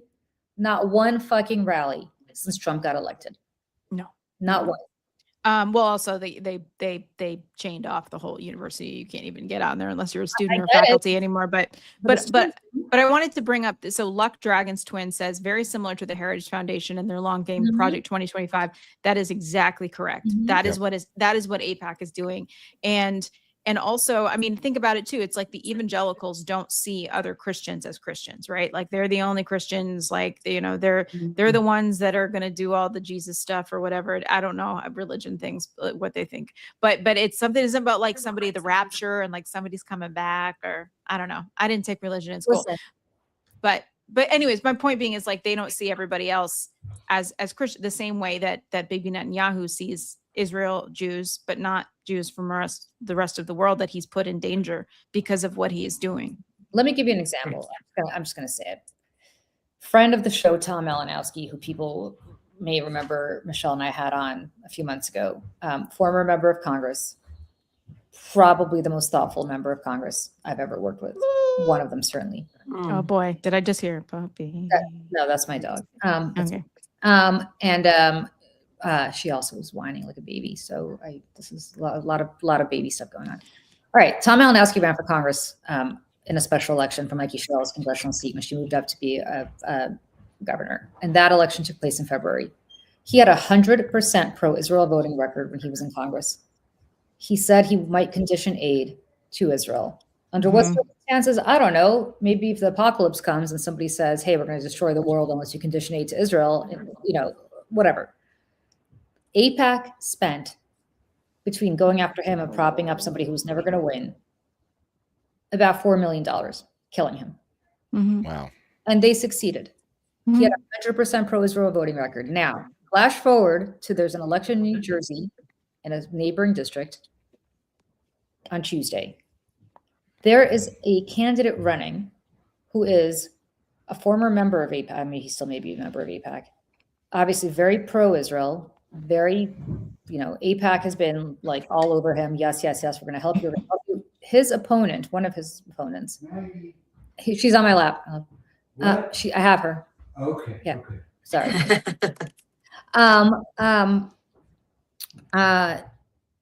He is running against somebody who was an aide to the blind sheikh the guy who tried to blow up World Trade Center in 1993.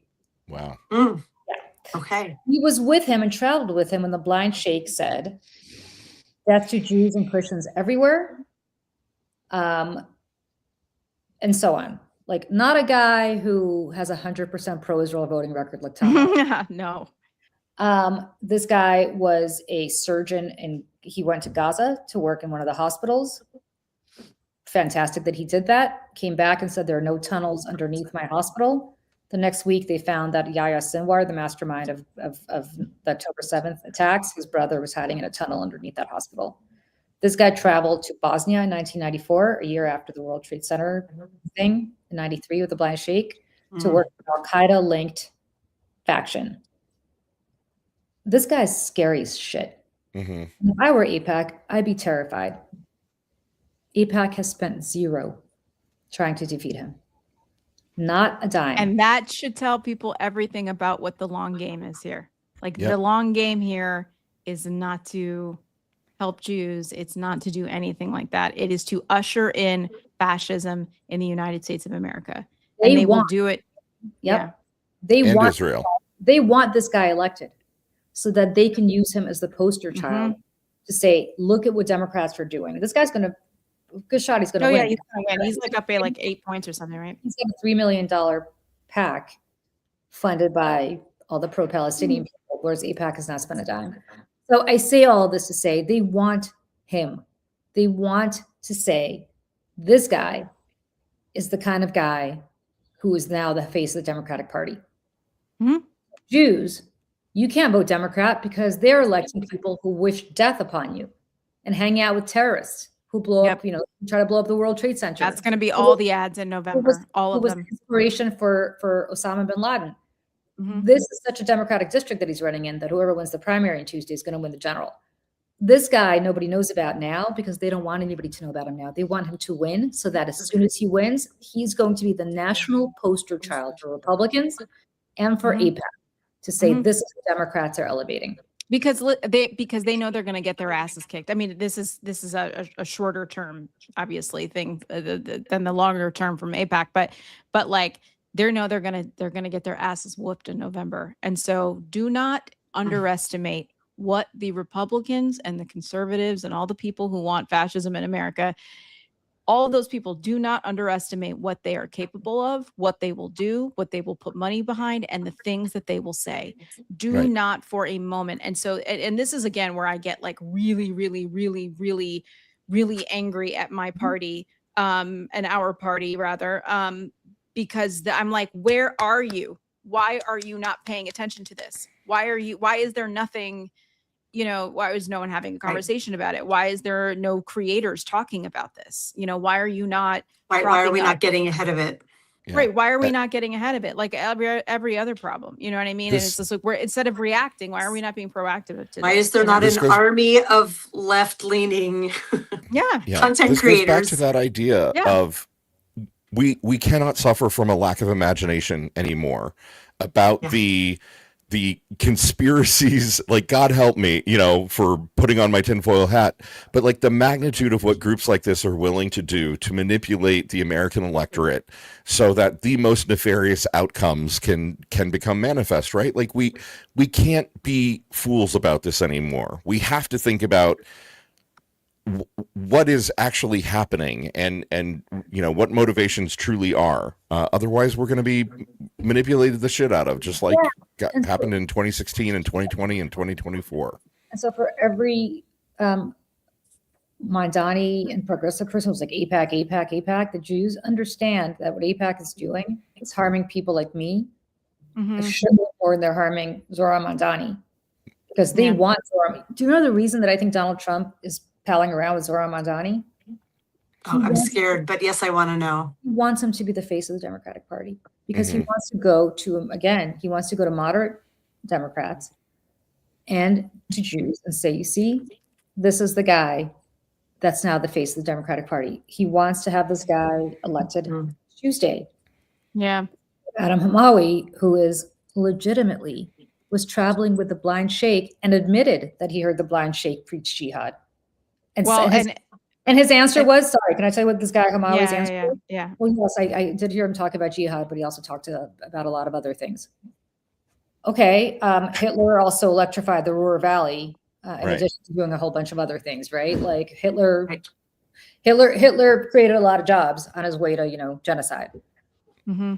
So, I just want to be clear here that there's so much more going on, and I'm giving a little preview of this to what I'm going to be devoting my life to as soon as this election's over on Tuesday. But it is terrifying, the forces of how much they're conspiring against Democrats, how much they're conspiring against all of us, irrespective of our religion, how much they're conspiring against people who are maybe not progressive, but certainly have always voted Democrat. I have heard from people. I posted about this guy Hamawi on my Facebook page a few days ago, which is a closed, I'm sure you got killed. which is a closed page. The number of people I heard from, no, in a good way, Michelle. Oh, really? Because I say anything and everyone's jumps all over me. No, who reached out to me and were like, we're scared to say anything because we don't want to be attacked by the progressive, whatever. Yeah, but holy shit, we are terrified. And we can't vote for this guy. Now, this is not a Democratic district. He's going to win. But imagine if this were Graham Plattner in Maine, right? Who with his Nazi tattoo. That's a swing state. Mm-hmm. Yeah. It is terrifying what is happening right now. So Julie, do I understand that is there an article coming out Tuesday, or you're just waiting for the primary to be over before you can start? To be over for this guy to get elected or not. Because because you've been working. Well, for I'm working for his opponent. But by the way, there are about 13 people in this race. I don't care if you vote for my guy, and I've never ever said this before. I don't care if you vote for my guy or for the 11 other people running in this district, as long as you don't vote for this guy. Can you say his name again? Because a lot of folks in the chat are asking. I'm going to put his name in. Please do. Adam Hamawi. And the New York Times is finally waking up and writing a story about this. I got a call from the New York Times reporter yesterday. Oh yeah, we're writing a story on Adam Hamawi and his ties to, to Blind Shake. The election's on fucking Tuesday. Oh, well, yes, there's been a lot going on in the metro section. So it's not like there's been a lot going on. Oh, we're busy. Oh, yeah, we're busy. We've been busy talking about how feminism's destroying the world and stuff. So too busy to write about a candidate. Oh my God. We wrote to the head of the New York Times editorial page and asked for a meeting about that, and we were shot down. Wow. Am I allowed to do this? One of the people who signed this letter was Eric Swalwell's survivor. And they would not meet with her either. Oh yeah, the thing that nobody's talking about anymore. Like we talked about it for 2 seconds, and then no one's talking about Eric Swalwell anymore. But wait, one of the people who signed this letter was Zelda Perkins, who was the first Weinstein survivor, who is the reason the New York Times won Pulitzers, because that whole She Said thing that Jodi Kantor and Megan Twohey wrote was because Zelda Perkins came forward. She was a major character in their story. They won't meet with her. Used for the Pulitzer and discarded. Of course. Never mind, Carl sent me. Well, and I want to say just on that note too, if anyone's there are any tennis fans in the house watching the French Open right now, there was an officiant at one of the matches. She was officiating a 5-hour Grand Slam match. She's managing 15,000 people in the stands, calling every point of a match. And these words, by the way, is from an account called Future Woman. I knew about this, but they wrote it so well. Calling every point of a match that went to 10-8 in the 5th. And then being told you lacked the courage for it by the man who lost. He said, this sort of match needs a man. Vallejo faces fine after criticizing female umpire at the French Open. He has been fined, for sexist remarks about a female referee. I mean, the fact that this is happening, and I said this to my husband this morning because I woke up in a rage. I was like, it is 2026. We are half the population, more than half the population, and we are still dealing with this shit. And it's not even like we're still dealing with the shit. It's getting worse. Yep. It's getting worse every day. And to your point about the imagination, because, Lawrence, I say this too, a lack of imagination is a very dangerous thing. yesterday on CNN. My mom sent this to me because I don't watch cable news. She sent me a picture of her television screen, and it says Bloomberg reports DOJ wants identities and banking information of anonymous social media users criticizing ICE tactics. Oh Guys, yeah. guys, when Doge was happening and they were saying waste, fraud, and abuse, waste, fraud, and abuse, this was a cyber attack. This was a cyber attack on the American people so that they could get our social security number so that Elon Musk could like feed it into his AI bullshit. And so that the Trump administration and his DOJ could take all of our information and weaponize it when we start to speak out. This is what they've been saying. And I said this to people and they were like, no, that's crazy. Would never do that. There'll be an uprising. Really? Still waiting for it. Yeah. Still waiting for it. Open the window, everybody. Like we started. Yeah. Like I'm mad as hell. I'm mad as I'm not hell. gonna take it anymore. There's so many, we talked about that on Fucked Up Friday yesterday, the story that you just mentioned. Did you also see the news about Don Lemon? No. Oh my gosh. So let me see if I can do this one justice. He was arrested 4 months ago. This just came before a judge this week. They are trying to get the US government requested all of the personal data on every one of his subscribers on YouTube and Substack. The courts threw it out, but they still put in the request. What is the predicate? What is the predicate? What is the reason? That's why the courts threw it out, but they want to come after just people who listen to Don to get the news, which I'm a subscriber. I bet all of us have, like if you're on Substack, I know I pretty subscribe much to Don Lemon. Yeah. Especially after he was arrested. Like I enthusiastically subscribed to Don Lemon. The US government requested, and I shared it on my Substack. I'm sorry, I can go find it in a minute, but there was a video from an attorney who goes into exactly the level of personal information that was being requested. And it's like our home addresses, like it is, it's such a gross violation of everything that I'm kind of speechless about it. But I know this is supposed to be for Sanity. So I didn't come in blazing with the story, but if we're, this one is egregious. The courts are barely, they are our final, they're still holding, and they're our final blockade against just. Well, speaking of the courts, right? I mean, like they've been making yesterday, Trump must remove his name from the Kennedy Center. And then there was another thing that he was mad. I mean, he wrote like a soliloquy on Truth Social about it. All the grievances. I was like, every day is Festivus when you're Donald Trump. But yeah, Barack Hussein Obama ruled blah, blah, blah, blah, blah. Kennedy Center is and I forget what was the other thing. It was about the IRS suit or something like that. But I'm like, I said to Joe, I was like, yeah, okay. I was like, they're ordering him to take his name off the Kennedy Center. Sure. Yeah, he's gonna rush and do that. Yeah, let me just sit here and wait for him to go do that. Right. Who's enforcing this shit?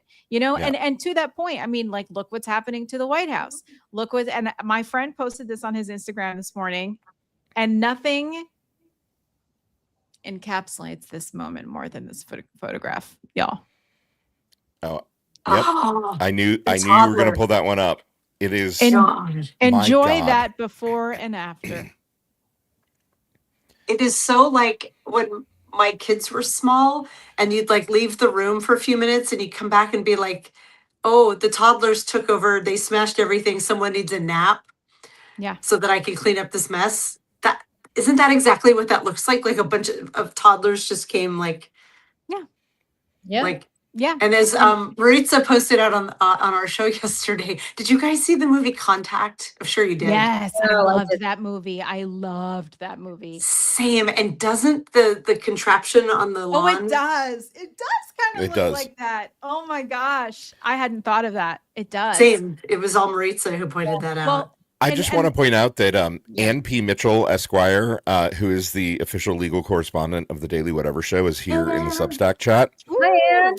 And two things. Ann predicted on the Daily Whatever Show a couple weeks ago that the IRS suit would get thrown out because there is no standing. The case was dismissed, so there can't be a settlement on a case that had no standing. And correct me if I got that wrong. And the other piece, well, I just lost it because I'm 56 and my brain does that sometimes. But there's another thing that Ann just said in the chat that was right on target. So Ann, repeat yourself. Sorry. But yeah, you know, like the criminal cases against him, the cases working their ways through the court, he doesn't have standing in a lot of these, and they are shams. It seems like. Yeah. Right. And I mean, and meanwhile, we have Justice Alito. There's a story about Justice Alito's son coming out that he had some like cush, like DOJ job or something as an appointee. I mean, like there's so like this is the most corrupt administration in the history of this country. I mean, and look at this picture. Look at this picture. It's everything. grotesque. It's You can disgusting. count every dollar, every grievance, every piece of ego in Donald Trump's broken brain. I mean, it's disgusting. And on this 250th anniversary of this country, we're going to have a UFC cage fight on the lawn of the White House. Exactly as the founders intended. Exactly as the founders intended. I mean, hot, Hey, Lev flaming Parnas. garbage. Lev Parnas is also in our Substack chat. Hey, Lev. Hello.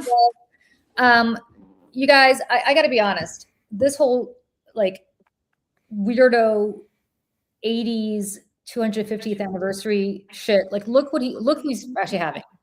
Milli Vanilli. Yeah. Who I Oh my didn't know. God. Oh my Half? God. Oh, Just it's Millie. only Millie. It's just only Millie. Millie. Because Vanilla. Girl, Millie. you know it's true. Vanilli. Girl. Yeah, but like, either Millie or Vanilli is no longer with us, which I'm sorry to say. Yeah. Feel awful for Millie Vanilli. Terrible situation that happened to them 40 years ago now. But aren't they German? Like I didn't realize. I think they were German supermodels who fronted an actual musician. Yeah. So like that's not really American. And then that's one. Blame it on the rain. So that's That what was falling. Just as an aside, my grandfather's second wife's name was Lorraine, and we didn't really like her, and so we used to sing in the back car, blame it on Lorraine. So it's so funny you said this, Michelle, because back in 1997, somebody worked for me whose name was Lorraine, and Lorraine. If some miracle happens to be watching, I apologize, but we also did the same to her. Blame it on Lorraine. So I think her name is Lorraine. Yeah. Great minds. I love it. Yeah. So, Can we talk about how many artists have backed off that show? Yes. It makes me so happy. Did you see that Anne wrote every 250 years a gladiator contest shall be held on the federal grounds? Yeah. Yes, Anne. Yes. But it's bread and circus, you guys. It's like, are you not entertained? It's literally they're giving us, because everything sucks. He's not giving us bread. Bread's too expensive, but he's trying to give us circus to distract us from the lack of bread. I mean, this is like it's not even good circus. That's the thing. It's terrible circus. Oh my gosh. Legally Blonde in the chat is weighing in with, I'm at Lowe's. I can pick up demolishing supplies. Anyone want to join the crew? Right. Me. Yeah. We've got to knock down all that shit once he's out of office. Oh my God. Yeah. So, but he's having that. He's having Vanilla Ice, who went super MAGA. The only other person other than Vanilla Ice who I think is still on the bill is one dude from CNC Music Factory who blatantly said, I don't give a shit about Trump. I just want to get paid. But he also said, I hate Trump. He's like, I don't like Trump, but I just want to get paid. Oh, he said he hated him? I thought he just said he didn't care about him. Either way, respect. No, he was like, I'm not a Trumper. I just want to get paid. Yeah, CNC Music Factory is like, again, people you haven't thought about. Right. Come on, let's sweat. Is he going to do it without the women? I mean, I was going to say, without Martha Wash, like he can't hit all those, you know. Like, Dan is asking, is CNC Music Factory is still around? No. Just the one person from CNC Music Factory. CNC Music Factory was Sweat and then Things That Make You Go, right? Where's the No, it was not Things That Make You Go, Who did that one? That one is Things That Make You Go Home. Oh God, I'm so good at this game normally, and I can't remember. I've got to look it up. Vanilla Ice, who, by the way, I know it was CNC Music Factory. Was that it? Was right. Yeah. Oh, you are right. I'm rarely wrong at this game, Michelle, but you invested me. Michelle, out Dana. Right? Right? Okay, but keep going. Vanilla Ice. who stop, collaborate, and listen is something I guess he doesn't believe in anymore since he's a Trumper. But also, let's be very clear. I know the courts ruled against my position here, but blatantly plagiarized off of the great David Bowie and Queen. Like, Oh, 100%. Dun, dun, dun, dun. He had like one step there. Yeah. He was like, Dun, dun, dun, dun, dun, dun. much like what's his name from Ghostbusters, Ray Parker Huey Jr. Lewis. Blatantly plagiarized off of Huey Lewis, I Want a New Drug. But this was even more blatant, and I have no idea why the courts ruled against, because it had an extra dun dun dun. It was like not dun dun dun dun. It was like dun dun dun dun dun dun. Dun. That's why Judge clearly No idea why maybe they were just like Bowie and Mercury, they got enough money. Let this poor kid have his. He's never gonna have another hit. Yeah, but now so this is like with this great country of all the music we've ever produced. Meanwhile, let me go back to my favorite hobby horse. You've got Bruce Springsteen, who is doing who announced a concert on October 3rd. So I was in front of the White House. What? I didn't know that. This? No, I thought he was doing it outside. Maybe I'm wrong. Maybe I'm making that up. Maybe that's fake news. But it is on October 3rd, and he's doing it with Tom Morello, the Dropkick Murphys. Hold on, October 3rd. What's he? Where is he doing this? Sorry, he taunts White House. Oh, okay. Protest Festival. Okay. Bruce Springsteen, Foo Fighters, Dave Matthews, Brittany Howard, Joan Baez will headline a star-studded protest festival set for the Washington, D.C. area a month before the midterms.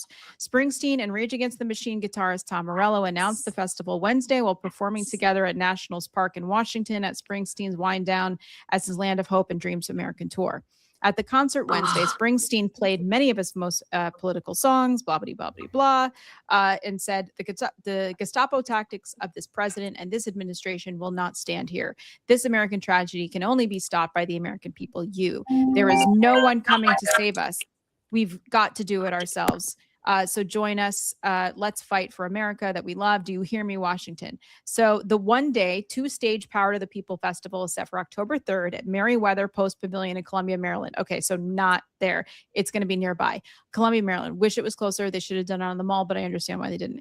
And it's being billed as about freedom, justice, equality, and rock and roll. A portion of the proceeds from all ticket sales will benefit the organization's Vote Riders, which I know the CEO at Vote Riders. That's fantastic for them. And Headcount. It's about the power everyday human beings have when they come together through music, art, community, and action, said Tom Morello. So pretty cool. Also, Dropkick Murphys, Jack Black, Serge Tankian, Killer Mike, Taylor Momsen, Linda Lindas, and the Linda Lindas are playing, the little kids. Yeah. Oh. Linda Lindas, yeah, I guess, yeah. So pretty cool, guys. Pretty cool. No. Sorry, MC Hammer plagiarized Rick James, not the other way around. I just want to yes. Oh yeah. Yes, it was the other way around. But okay. So the Great American State Fair will be held from June 25th to July 10th. I have promoted shows, but only locally here in Seattle back in the day. But if there are any show promoters who could put on like a big ass show to compete against this like pathetic Vanilla Ice, half of CNC Music Factory and Milli Vanilli, is he the other one then? I can't even remember. It's so small. Like, put on something against it. Well, also, like, guys, we've got the music, we've got the culture, we've got the food, we got the cool people, we got the good stuff. Like, you know, if you're not going to flex it, what's the point of any of it? You know what I'm saying? Like, and again, this is Taylor Swift. We're talking to you. Yeah, Taylor Swift. I know you're about to get married, but like, right after, maybe like just do a freaking acoustic set. Just show up and talk with Trav. Seriously. You don't have to do anything. We'll all tune in. But you know what she does, because her husband works for a team owner who's a massive Trumper. Yep. He has been told to stand down any political views. She's now, she's one of these people who, like, whoever she dates, she becomes best friends of their friends. She's now BFF with the stupid Chiefs quarterback's wife, who's a big Trumper. Brittany Mahomes. Yeah, who's a big Trumper. Yeah. And so, you know, it's not that she's become a Trumper, but I'm sure she's like, oh, I can't put Travis in that situation. Yep, her neutrality is disappointing. It's disappointing. It's disappointing. And everybody who I wrote a whole thing about this a few weeks ago, and I got all of these people who were like, why, all these Swift heads, whatever the hell they call the Swifties, who kept coming after me, who are like, I can't believe you. Like, you guys, you can like her music. It's not my cup of tea, but you can like her music. You can appreciate her charity work. I know that she has donated a shitload of money to charity. Mm-hmm. And she pays her people very well. Pays her people very well. She seems, by all accounts, a lovely person. She came out for Kamala hard. She came out right after the debate. I will never forget that she did that, and it didn't work. It got a lot of people to register. But she got a lot of people to register to vote. But when you see what people like Springsteen are doing, and Martello are doing, because he was at that concert from Rage Against the Machine. He played with. I love Tom Morello. I buy all his merch. Yeah, I have all his t-shirts sitting in my drawers. I love him. And Morello was fantastic, amazing, fantastic on that tour. I love him. And what you see them doing in their 50s, 60s, 70s. I don't know how old Morello is. He's probably in his 60s. I think he's 60. Just about. Springsteen, he's Gen X for sure. Yeah, Springsteen is 76, I think. Yeah. Yes. The fact that people in their 60s and 70s are doing this, where is the protest music from the people in their 20s and 30s? We ask this every week, and they do. It's all indie music. It can't get aired. Everybody's like, you don't know, like all these people, Jesse, whatever his last name is. Jesse Wells, who is phenomenal. Phenomenal, but you guys, Jesse Wells is not selling out Madison Square Garden. I'm sorry, I wish he were, but he's not. That's the music industry. It is hard to get air at that level. Wouldn't it be fascinating as we're talking? I'm like, the promoter in me wants to be like, there should be a network of shows that go up against this shitty ass show in DC. There should be a Seattle area one. There should be an LA area one, a Chicago one. Like, let them be indie artists. Like Ben Gibbard, Death Cab. He would totally do this in Seattle. And in Seattle, Ben Gibbard is like God. Like, but where's like Pearl Jam? Are they still together? Oh, Pearl Jam? Yeah. I mean, yeah, they're still together. And why is Pearl Jam not playing in Seattle that night, right? Why is Taylor Swift not playing in New York since she lives here? You know, like where Springsteen can sell out the Meadowlands tomorrow in New Jersey. He can sell out the Meadowlands at 3:00 in the morning. Like, but what an opportunity to even do, like, you can't do worse than Vanilla Ice. So like make it an indie bill. Like really, literally, you can't. You can't. Yeah, like there's so many amazing up and coming artists. Billie Eilish, she's super outspoken. Like, put her on a fucking stage. She's incredible. I love her. I guess what upsets me is like, and people are like, Springsteen, oh, you're such a boomer, you're such a Gen Xer. Here's the point about Springsteen. He didn't just get up there and say a few bad words about Trump. In fact, he never mentioned Trump's name. The entire 3-hour concert from start to finish, it began with War, not even his song, right? A protest song in the 60s. We went straight into Born in the USA, which again, people completely misunderstand that song is about how this country let down Vietnam War veterans. Over and over, 41 Shots, American Skid, about the Amadou Diallo murder by the NYPD. Like, this man has been singing about how this country has let people down well before Trump. And he did every one of his protest songs, every single one. The only time he did, like Born to Run or 10th Avenue Freeze Out, all the sort of classics was in the encore, right? But the actual body of the concert was all protest music. And the point is that this guy has been doing protest music since the fucking day that Greetings from Asbury Park came out. Yeah. And, this is my Jersey pride here, but the reality is where he was doing that since he was in his 20s. Yeah. Taylor Swift, I am so glad that your music resonates with every girl who's ever been dumped or mistreated by a guy. But now you're about to be a happily married woman. Focus on the world around you. Like, you're in a great place in life. Most people aren't. You're a billionaire. Like, are you going to be half a billionaire? Do some good in the world would be you do kind of wish she and Travis would be like, what are you going to do? Take our money away? Like, we're billionaires. We're giddy in love. We're gorgeous. They're probably going to start making beautiful babies. Like, go stand for things now. And like Travis, like, what if you come out like what is you're not going to play for the Chiefs anymore? You're going to retire anyway, but of course you're going to still play for the Chiefs because whatever the hell position he plays, well beyond me, he's apparently very good at it. So it's not like they're going to yank him. Meanwhile, thank you, tight end. Meanwhile, Lawrence's favorite position. Lawrence's favorite position. Well, it does sound.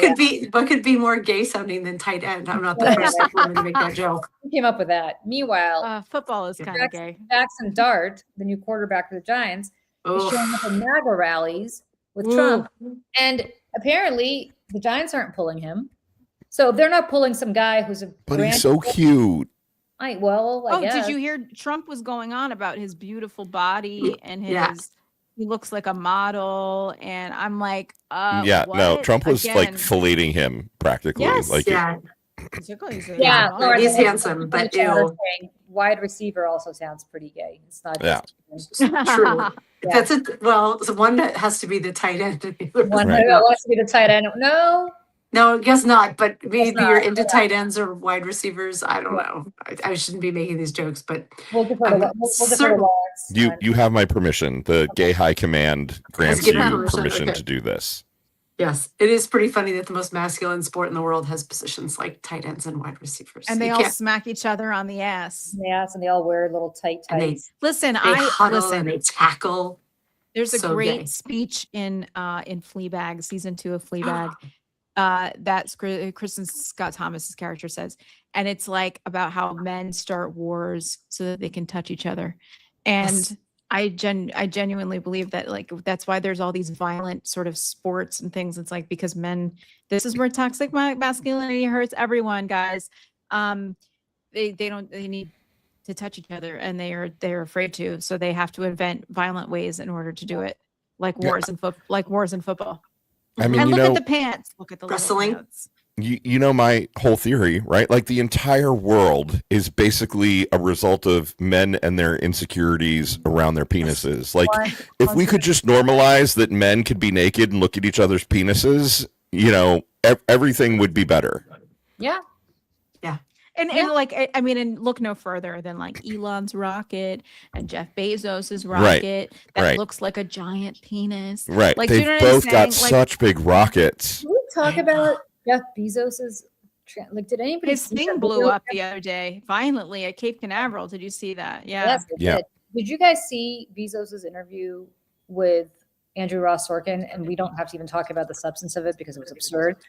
What, like, he Was has that the one where he said that nurse isn't good? The nurse making $75,000. It was a teacher. Yeah, I think he said both things. That he said you could double my taxes and it wouldn't have any impact on the 7th grade teacher. Yeah, it would. You know why? Bro. It would make her not have to buy supplies for her own students out of her own pocket because we'd be able to fund schools and allow the schools to buy supplies as opposed to the teachers who are going out there and spending their limited income and having to buy supplies for their own students because There's the nurse in Queens.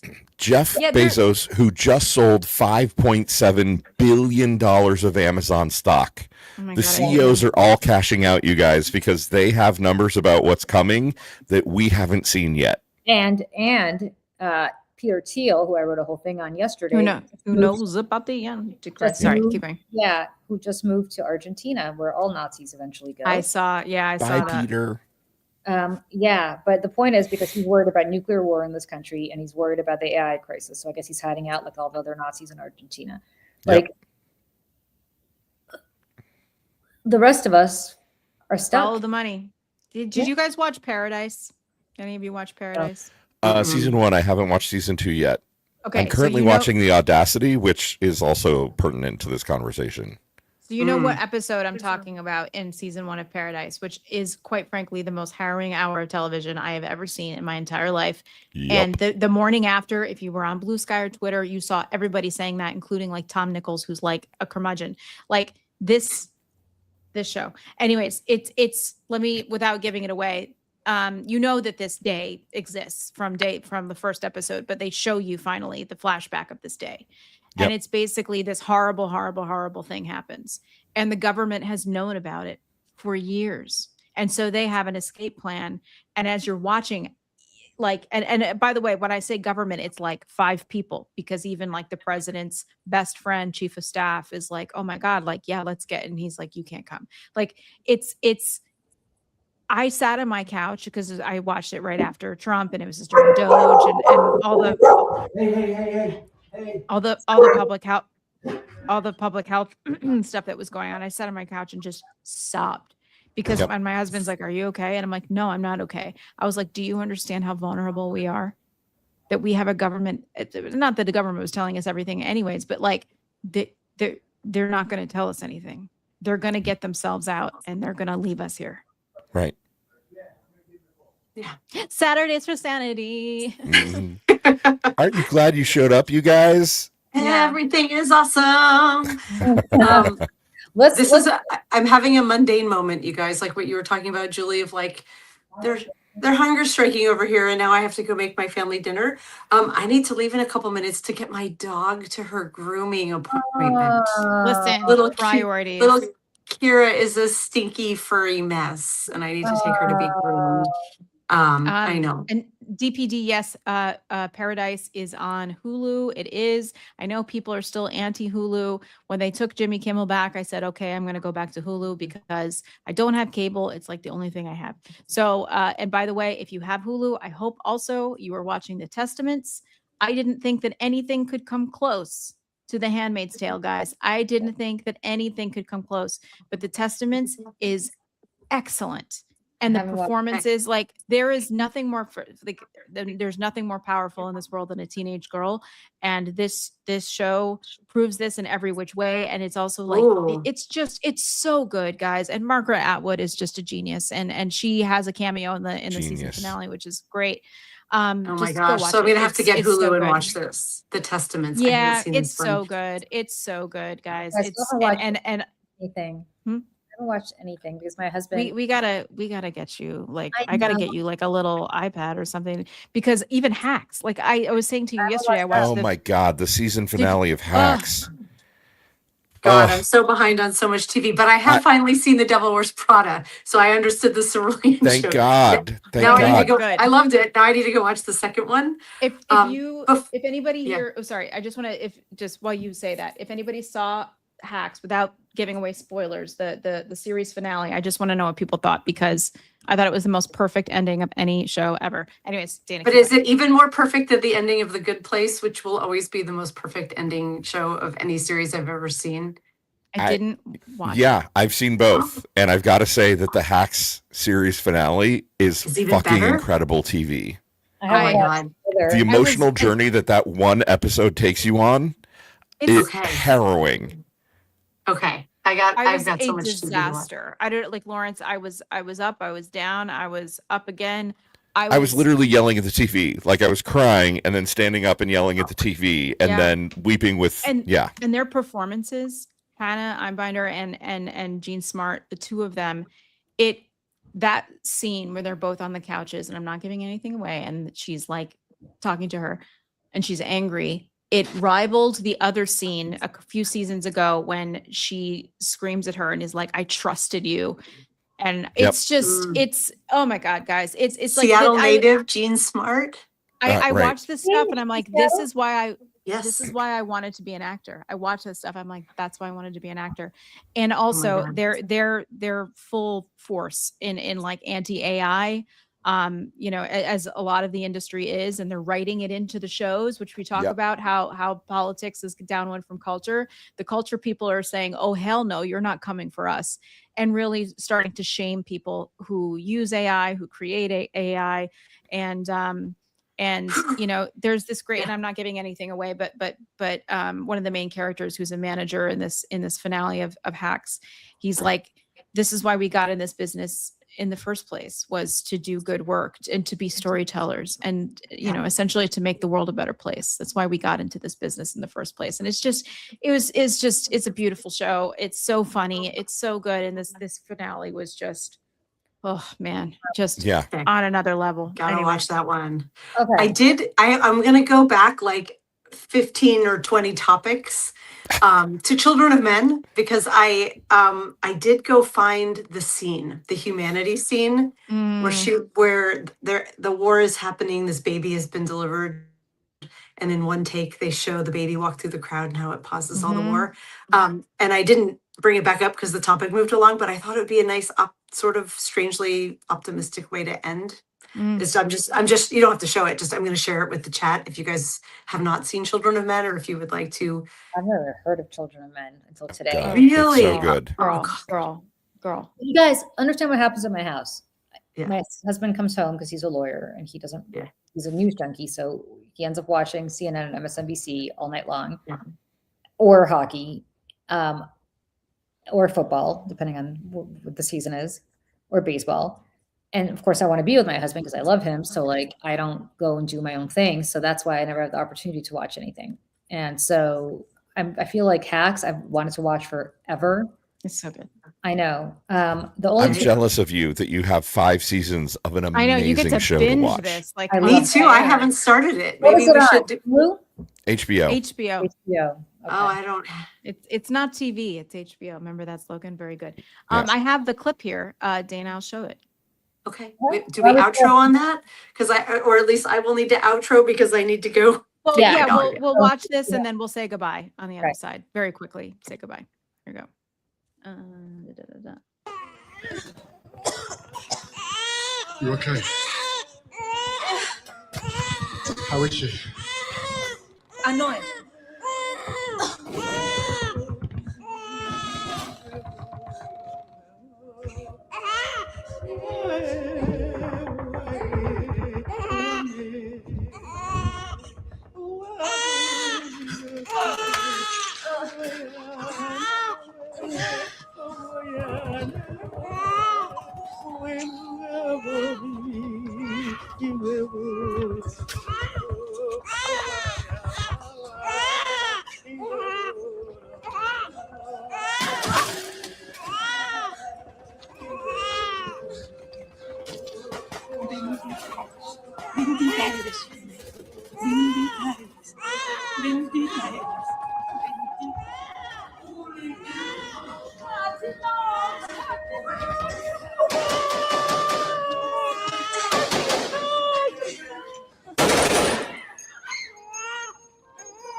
Move back! Fucking move back! Stop! Cease fire! Cease firing!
And there you have it. Well, I'm gonna have to borrow Ralph again.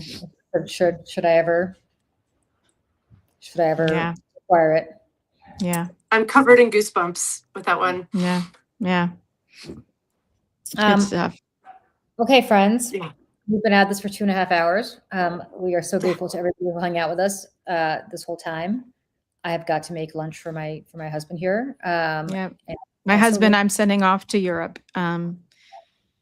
in a couple hours, so I'm going to go spend some time with him. And luckily, I have Oh. family staying with me while he's gone. But he's going to Sicily to see the land of his people for his parents' 50th wedding anniversary. So Oh, very that's fun. so Yeah. sweet. Yeah. Is Yeah. this his I'm sister? sorry, what? Is Jacqueline meeting Yeah, him there? Jacqueline's going to be there too. Jacqueline's there. Oh, I love Mhm. that. That's fantastic. Yeah, it's the 4 of them. So All right, okay. everybody. This has been wonderful. If you're here for the first time, if you're joining us on Substack, this is the Mayday Network here with Dana and Lawrence from the Daily Whatever Show. We hope that you will like and subscribe to this video down below if you're watching us on YouTube. And please subscribe to the Mayday Network, to Lawrence, to Dana, to Julie, to all the things in the Daily Whatever Show. And forget how many things I've said more than once, but subscribe to all the things. We love you. Thank you so much for being here. And please take care of yourselves. Take a moment to keep your sanity this weekend. Do something that you love. Do something that makes you happy. And and maybe call somebody that you haven't talked to in a long time. I'm sure they'd love to hear from you. So everybody have a great weekend. I'm Michelle Kinney. Thanks for watching. We'll see you soon. Bye, everybody.